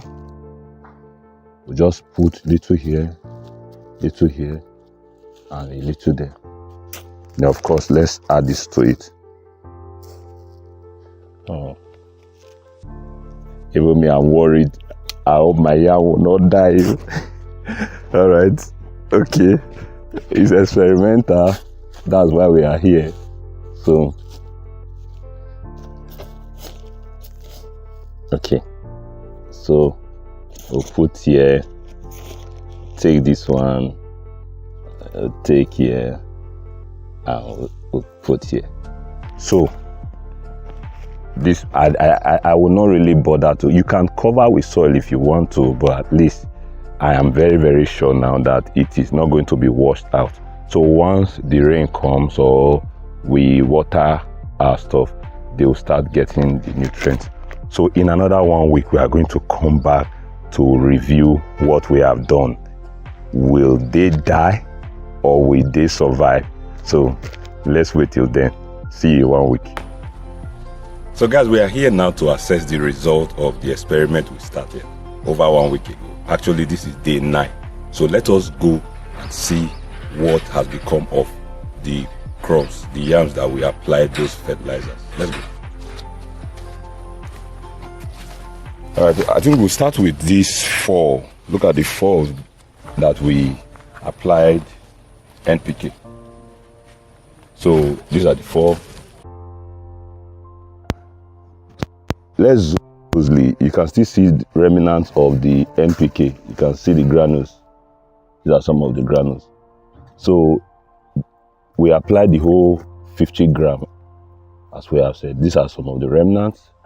Water has dissolved most of them, and including that one. So what we are going to look at now is this, the leaves. They are looking all green. Even new ones have started forming. So you can see that they did not really die. They did not dry out. So what's the conclusion? The conclusion is that we can actually apply the 50 grams all at once and nothing will happen to our crop. Before now, I used to just apply in grains, but now I think I will have a rethink and start doing this now that my experiment has confirmed. This is the NPK. Now let's also look at the urea. This is the urea. Of course, I cannot even find any of them again, not even the remnants, because urea dissolves very, very fast in water. So this is one and the other one. You can see that they are even forming fresh new leaves. It means that they survived. They did not actually die. So I want to know your thoughts. How have you been applying your NPKs, your urea, your inorganic fertilizers? So I have confirmed now that we can actually apply all the quantity at the same time or at once. I can also apply maybe in another 2 months during the tuber formation period. I can also apply, and that will be all for the season. So we have learned in this particular experiment, we have calibrated how we can actually apply the amount of fertilizer we should apply per sack. I don't think it has really been determined before now. So I've extrapolated what we do in heap, and I've done it for the sack, and it came out very well. This is inorganic. In subsequent experiments, stay with us. We are going to be talking about how to apply even organic fertilizer. There are different ways to apply that. When you stay with us, you are going to learn more about that. I want you to even try this. I want to have your own thoughts about this. Experiment, give feedback to us how yours turned out.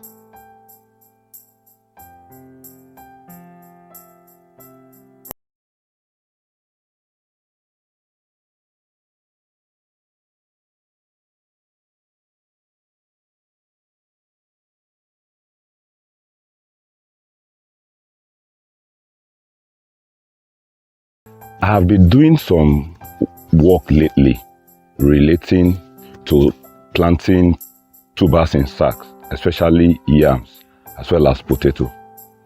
I'm trying to look for how to maximize the content of my sack, and also to make this food that we're talking about readily available, more like self-sufficiency. Today we are going to be looking at an experiment that I carried out. I'll be planting yams in sacks, then also potatoes, sweet potatoes in sacks. I thought to myself one of these days, and I said, is it not possible for me to combine both yams and potatoes, sweet potatoes, plant them in the same sack and still get what I'm looking for? So that's what we are going to do today. So let's find out what came out of what I did some months ago. So guys, this is a large sack that I planted both potatoes as well as yams. It's been over 3 months now, and of course it is time to harvest the potatoes. Now, one interesting thing I want to mention here is that yams and potato, they don't mature the same time, and that will impact or influence what you plant where in the sack. Now, I planted this potato in the upper segment, whereas this sack is very large. It even entered the ground. The lower segment, I planted yams. That's what you can see now. They are planted from the side. I'm going to demonstrate how I did that before this video ends. But now let us see if the potatoes actually came out well. So I'm careful. Look, this is one of the yam vine coming from the lower part of the bag. I don't want that to get damaged at all. All right. So at the upper segment, this is where I planted the potato. Although this, I made it as about 3 layers, but okay.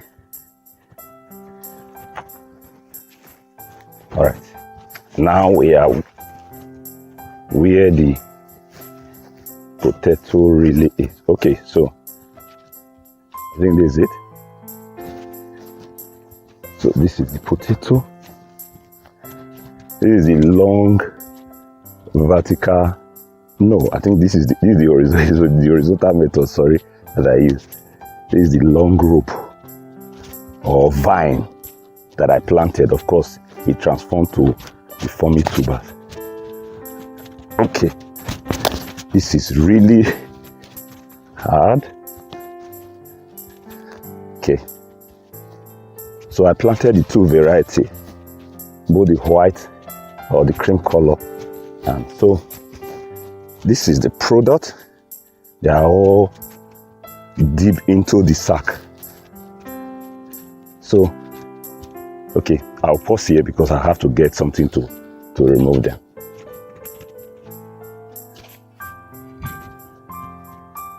Okay, so I have to just quickly get my yam harvester because they are deep in, and the soil in here is a bit hard. Okay.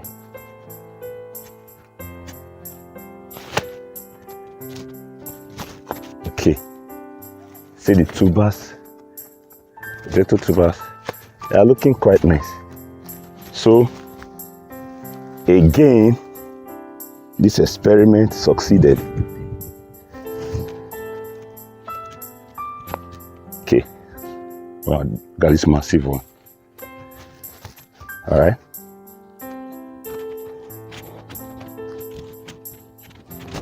So I went deep down.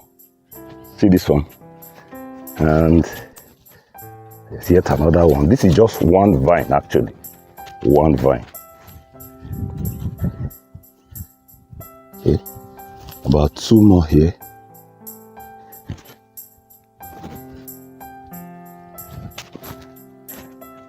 Okay, all right. Wow, it's another massive one. So all this for one vine.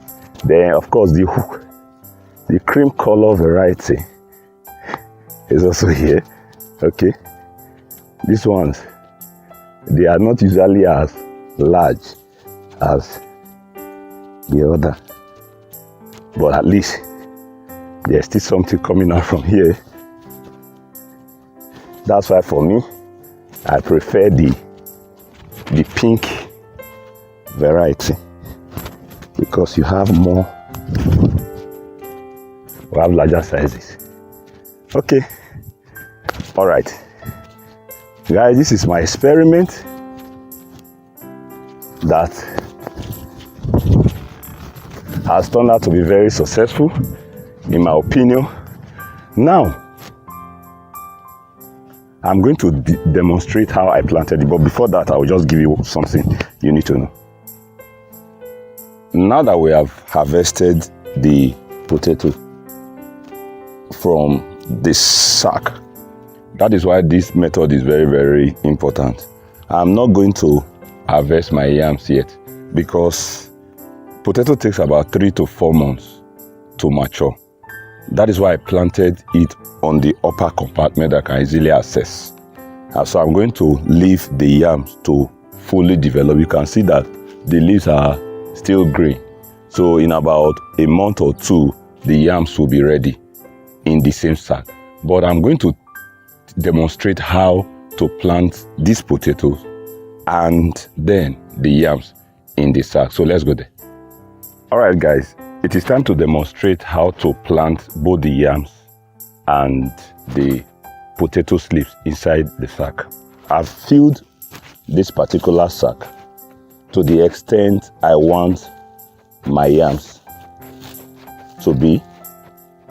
Now I want you to understand that they are planted in layers. The seed yams that you are going to plant will be in the lower compartment, in the lower layer. That's the method that I've invented to plant yams, either wet yams, seed yams, now in combination with potatoes or potato slips. Now, if this is the seed yam, it must be that seed yam with a sprout, the one that has started growing. Now, I'm just using this as an instance so that you understand better. Now, let's assume this is the fresh sprout that is growing. You need this to be able to plant in layers.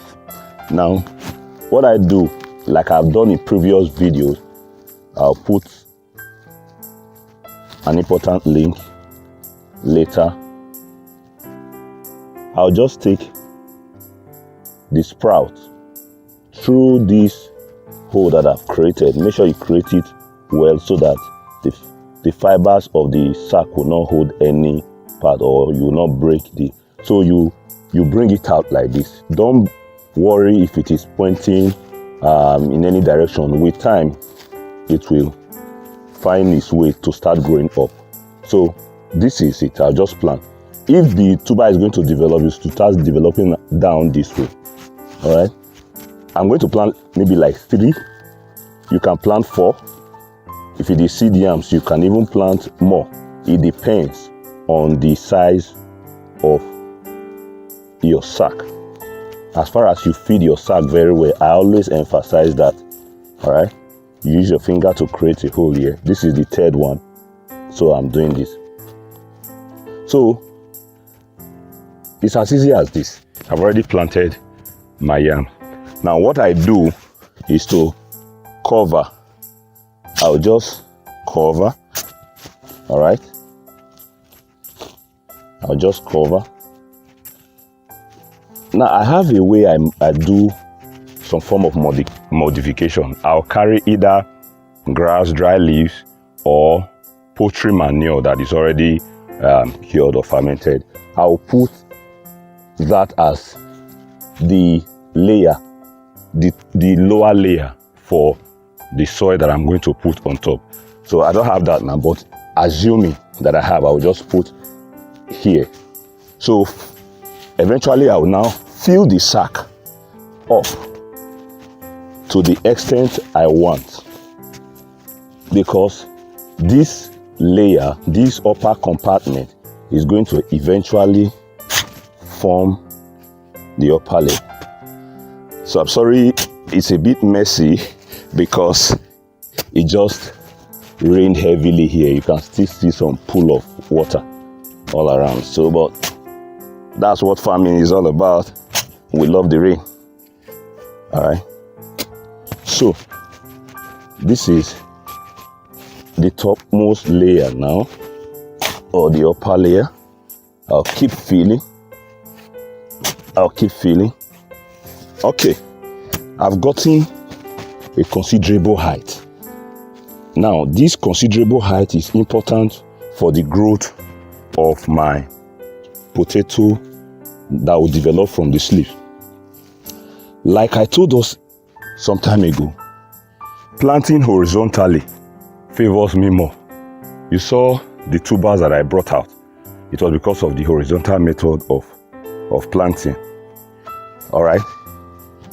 So what I will do the same way, I'll poke a hole. Just introduce your slip in. At least you have up to about a foot or about 10 inches. All the potato tubers will develop from the side. So you just put this in here. I have another one. I can just do this and put in here. It's very nice and easy. So I'll do this. I'll just do this. So I have two options. What I'll just do, easily you can just, that's what I did there. But I'll show a modification. I'll just do this. And of course, cover. I've already planted. So in about 3 months, 4 months time, I'll come and harvest the potato just like I did. The yams will wait till at the end of 6 months before I will finally harvest the yam. So you can see that I can plant both sweet potatoes and yam in the same sack and get my yield that is very, very good. But again, like I said, modification. For example, if I want to modify, I could get, you remember this plastic container is perforated here and at the cap, it has an open end, because sometimes to get water to where the yam is might be difficult. So I can just do this, and that is it. This one will help me later because I can introduce water. I can fertigate through here using manure, water, compost, tea, whatever. I can even put banana peels and all stuff in here. I'll be watering from time to time so that those perforation by the side can enable these sweet potatoes to get water. And of course, I will also get water down. Remember, I can also see wet from here, but this one will help water to get to the lower compartment. Now, there's one more thing you need to know about this. You can see that I've planted horizontally, and here I've planted by the side. What about the top? What about this top that is free? Actually, I'll be, of course, dumping some compost here and all that, but I can still do something else. This is what I have tried, even though I'm not showing it in this video. Since this place is free, you use your knowledge of timing. I can plant cucumbers here. But remember, I'm going to put a stake that the yams will follow. If you want the potato to follow these stakes, fine. If you want them to just grow all around and spread all over the ground like I did in the previous one, fine. But remember, I can plant cucumbers here and the cucumbers will just follow the stake. Cucumbers will take 6 weeks to 8 weeks to fully mature. Before the potatoes, they will fully develop. The cucumbers, you have finished eating them and they've died. you know, they've dried up, their life cycle will be complete. So you can see that with one sack, we can do quite a lot. This is what I want us to start trying. Start doing this now. Because with this, you can actually get stuff to feed your family. And who knows, you may even be able to commercialize this. Our yams in bags are ready for harvest, as evidenced by the yellow leaves and the dry beads. So these are signs that they are already getting ready for harvest, coupled with the fact that this was planted about 7-8 months ago. So let's check the bags and see. See, some of these bags are already disintegrated and all that, but okay, let me check this one. All right, so we'll just start. It's already, the bag is already broken down. I just want to, it will be easier for me to even, okay. I'm very, very careful because I don't want to dislodge all the roots, because this is one of the things I want to show us today. Just like I posted in previous videos where I planted yam in the ground and I had double harvest, I also want to do same for bags. Okay, so these are some of the roots. Okay, there is the yam. Okay, this is it. It is tuber. Okay, you have to locate the head so that you can cut. So I've already exposed. Okay, this is the tuber of the yam. Why I particularly like this golden pen, it has opportunity for the yam to grow long down because it's long. So this is the head and these are the roots intact, even though some of the bags are broken down. I'll still have to. So what I will do now is to cut the head. I'll remove the tuber and leave the other head to produce seed for me later. So that's what I did the other time. So I've already cut the head now. The next will be to carefully remove the tuber. I'll still have to dig down.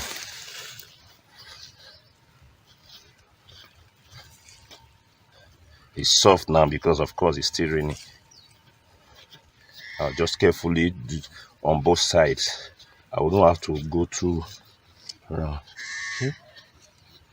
Wow, this yam is long. This one is longer than a foot. Okay. Still going. Wow. Okay. So I can carefully detach this one now. Okay. Wow, this is it. This is a very long tuber.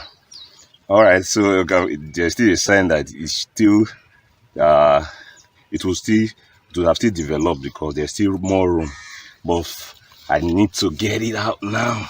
This is just a test to show that our yams are, you can see it's very, very long. It's almost like the length of the, I'll probably do a measurement later. But interestingly, look at what I want to show us. For those of you that are planted yams in bags, you can have double harvest also, not just those who plant in heap. So look at this, the roots are still intact.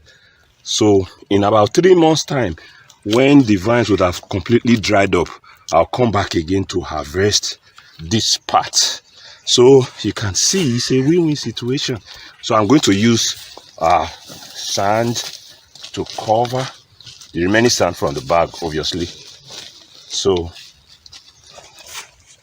this is enough for me. If the bag are not disintegrated, it is even easier for the bags to hold this sand. But I'll do something. I'm going to use some of this mulch now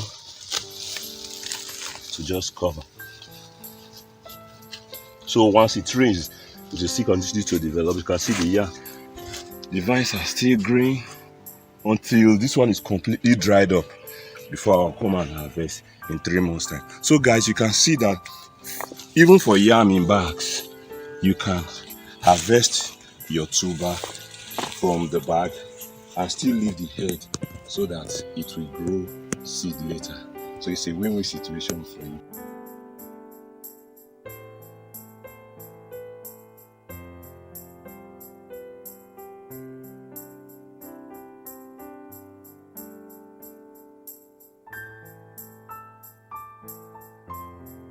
A lot of people know that we can plant yams in bags and you can harvest yams from bags.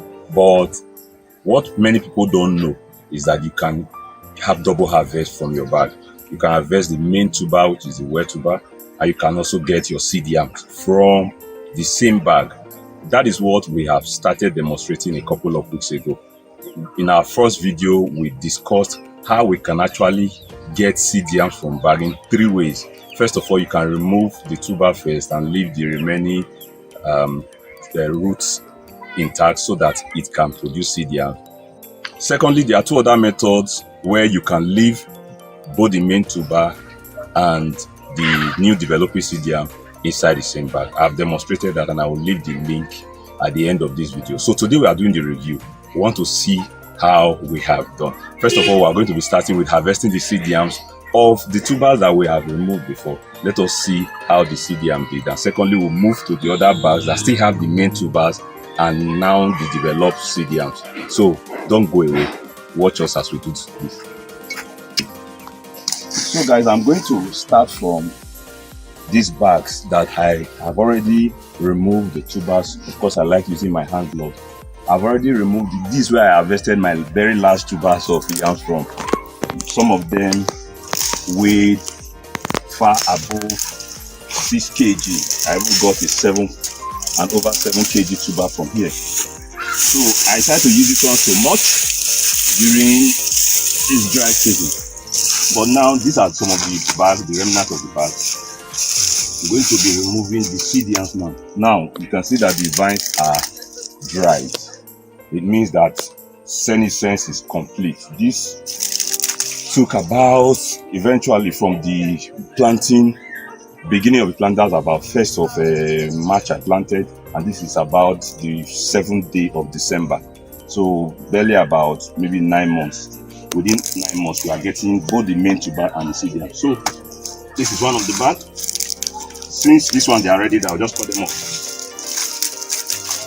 Cut them off. So guys, you see that it is very possible. So this is one of the seed yams. This is massive. See where I cut it before. See what has developed at, and this is the place where it's going to sprout with time. So at the end, I'm going to weigh some of these seed yams. This is quite massive. I've already removed the major tuber, and this is what I'm getting, double harvest. Let's go and see how we can get more. This place is a little bit hard. I'll probably need my yam harvester. Okay, this is my yam harvester.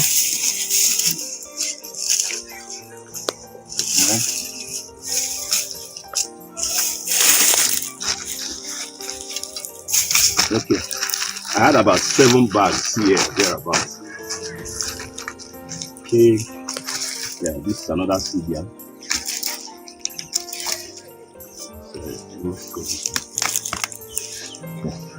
So this is another very good seed yam. So this is the sprouting point. That's seed yam 2. Let's see how we do here. It's another one. But this is pretty huge. At the end, I'm going to weigh them to see. This is another massive one, another big one. So you see that you can get both the wet yam and the seed yam from the same bag, and this is basically at no cost. So what I'm doing for the yams that I plant in heap is what I'm also doing here.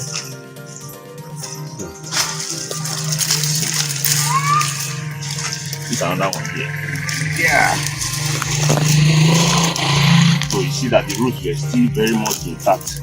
Although it will form newer roots to continue the life. But this is another very big one. So for me, like I always say, this is a win-win situation for me. This is another one. Massive. Massive. Okay. This bag is hard though. Okay. See, so it's not too big. So it sticks up good. So that's how you see some of them might be very big, some not be too big. It depends on your timing also. You can have big ones, you have small ones. I always like to cut them on time. So you can have one like this. Okay.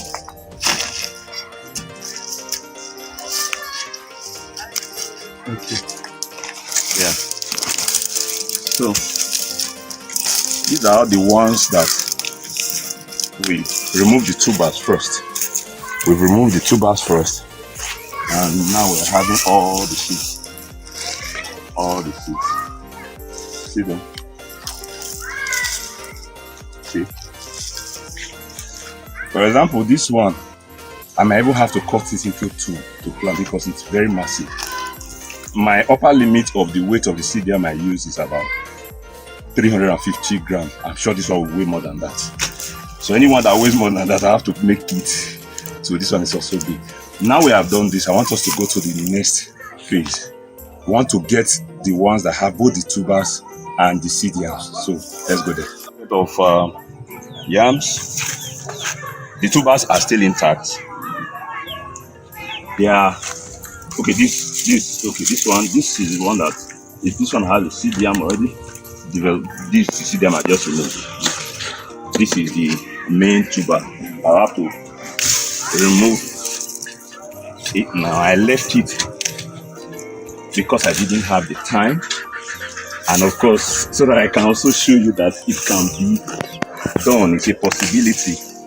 Just cut the head and remove the tubers and the seed yam the same time later. That's exactly what I want to do.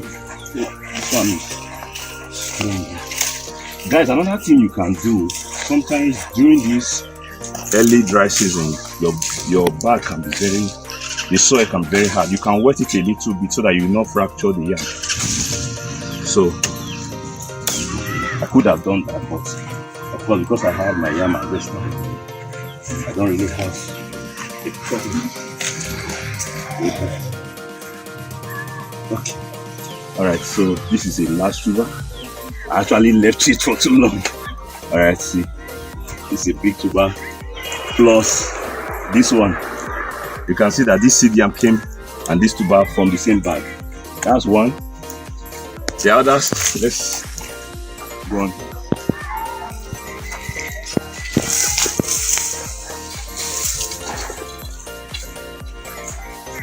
Okay, let's get another one.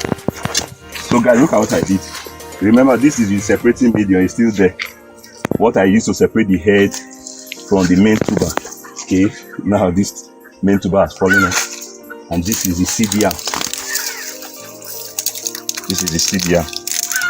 So I have both my seed yam now and the main tuber from the same bag. So that's what I did everywhere here. So I'm going to have to harvest them all. So guys, this is a summary of what we have done. These are the tubers from the bags and these are the seed yam. Some of them are quite massive. This one is huge, and there's another huge one here, another one here, and that large one here. This is quite large one too. This is a big one. So we're going to probably weigh them and have an idea of what it weighs. We'll compare them with the ones that we have from the heap or mount.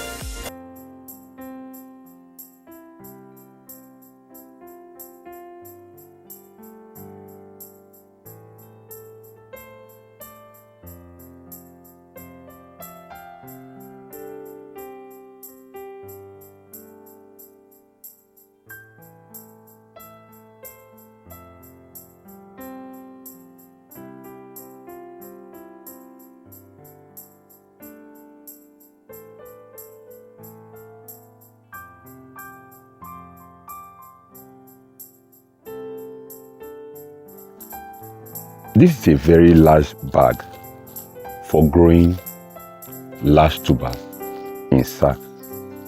I love to grow large tubers and I've been doing well with this. But I want to try something else, because I discovered that the quantity of soil to fill this sack is usually very, very large. So something came to my mind. Is it possible that I grow more than one large tuber from this particular sack? I've uploaded a video before where I talked about different methods of planting seed yams, and I've been able to achieve growing multiple seed yams. But I decided to say, let me stretch it a little further. Is it possible that I grow yams in different layers in this particular bag? If you remember, there was a video I gave us a hint some time ago. I'll just put the clip up here so that you will see. Today, I'm going to now look at the outcome of that experiment. Was it possible for me to get large tubers? So let's find out. Guys, this is that bag I showed us in a video that I've already uploaded before. It was a hint, kind of. All right.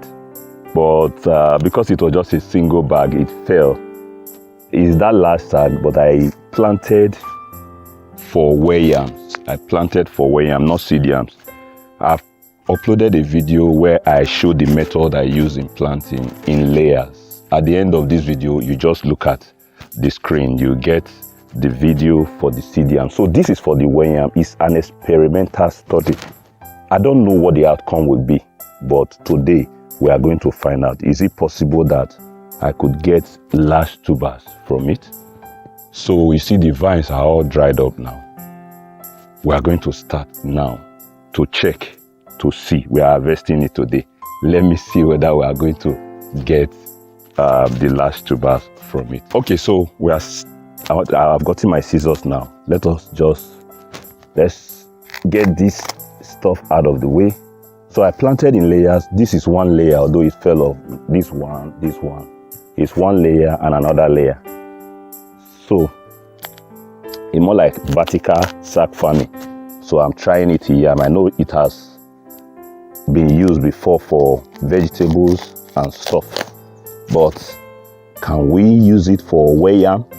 I have used it for seed yams, and because of course the sizes of seed yams and the weight, they are not so much, we achieved what we set out to achieve. So for yams, let me see if we are making any progress here. So just the first layer, although I planted, this one was just a small one that I put by the side. So let's see. Okay, so this one is out now. This one is not that big.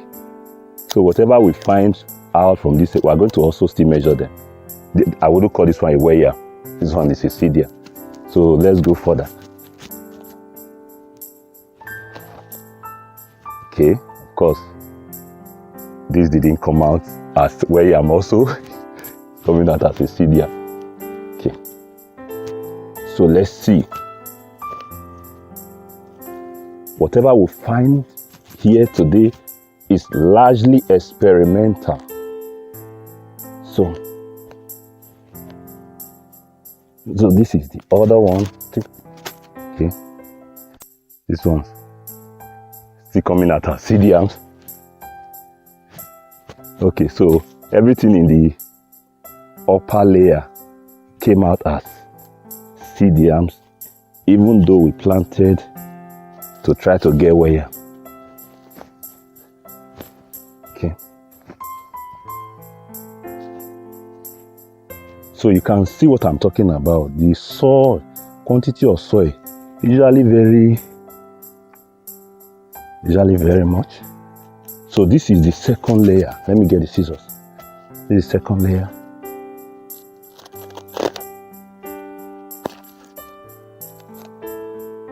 So whatever we get here today, we are going to have to probably hypothesize.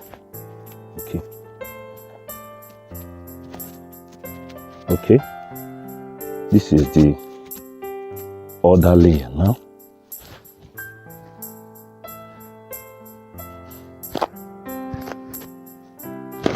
Usually very heavy. Very heavy because of the quantity. Okay. Okay, just plug that out. Okay. All right. The second layer brought out one vine, brought out 2 tubers. This is the first, and this is the second tuber. Oh, it even gave rise to a third tuber. All right. So yes, this is more like a yam. So this is one of the. Actually, one vine brought out 3 in that same bag. So you can imagine from one bag we are getting all these. So this is even a smaller. So let's see.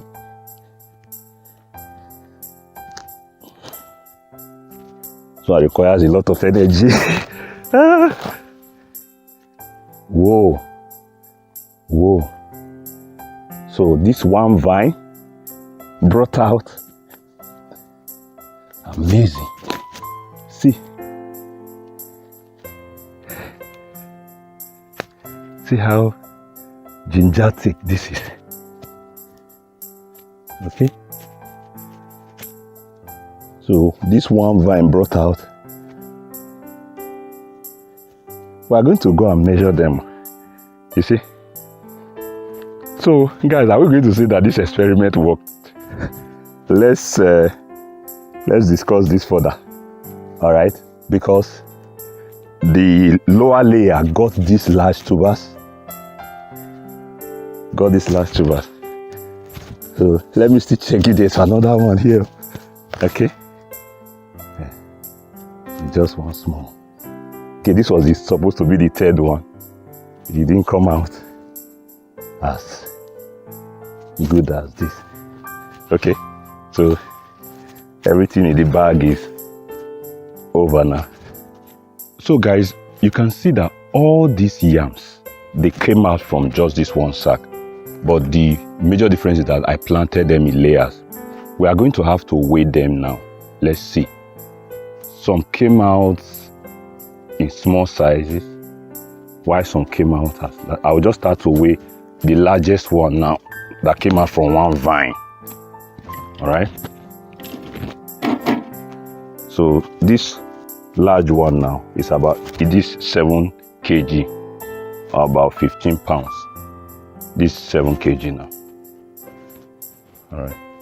This one is one single vine. Okay. This one was another vine. Let me see how. This one weighed about 4.8 kg. Of course, this one is already weighing.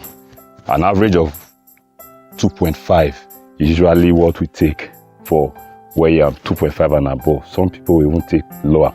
Now, all these ones, they didn't come out as heavy as this, but this one is just okay. This one is about 1.4 kg as it is now. Then these ones are all just sit down. But let's weigh everything together. I don't know if it will be able to enter this case. Weigh everything together. Okay. So that we'll just have a metric idea of all the yams that came out from one sack. Then we will now try as much as possible to draw our conclusion. Now, all these yams that came out from one sack, okay, this is 10, 15, this is about 17 kg. 17 kg from one sack. All right, guys, we have seen this now. It's an experiment that I just started. From one sack, I maximize the amount of soil, and I've been able to get all this. The major difference is that I planted them in layers, just the way I planted seed yams in layers in a previous video. I'll put the link at the end of this video. The thing is this is more like a hypothesis. Is it possible that we start maximizing our large sacks plant yams in layers and see if we'll be able to do very well. Although for this bag, the lower ones did better, the upper ones did not do as good as the lower ones. Is it possible that we'll find a way to make the upper ones do well? That's a discussion for yet another day. I want people to join me in this experiment. I'm going to take it further. This is just one bag. I'm going to do a multiple, maybe a modification using the method I use for seed yams. Watch that video. I'm going to have to introduce an irrigation system so that the upper ones will also get water. And maybe at the end, we'll be able to get all ware yams instead of some ware yams and some being seed yams. If we're able to get that breakthrough, that's a big one for yam-in-sack farming, because we can now start having multiple large tubers from just one sack.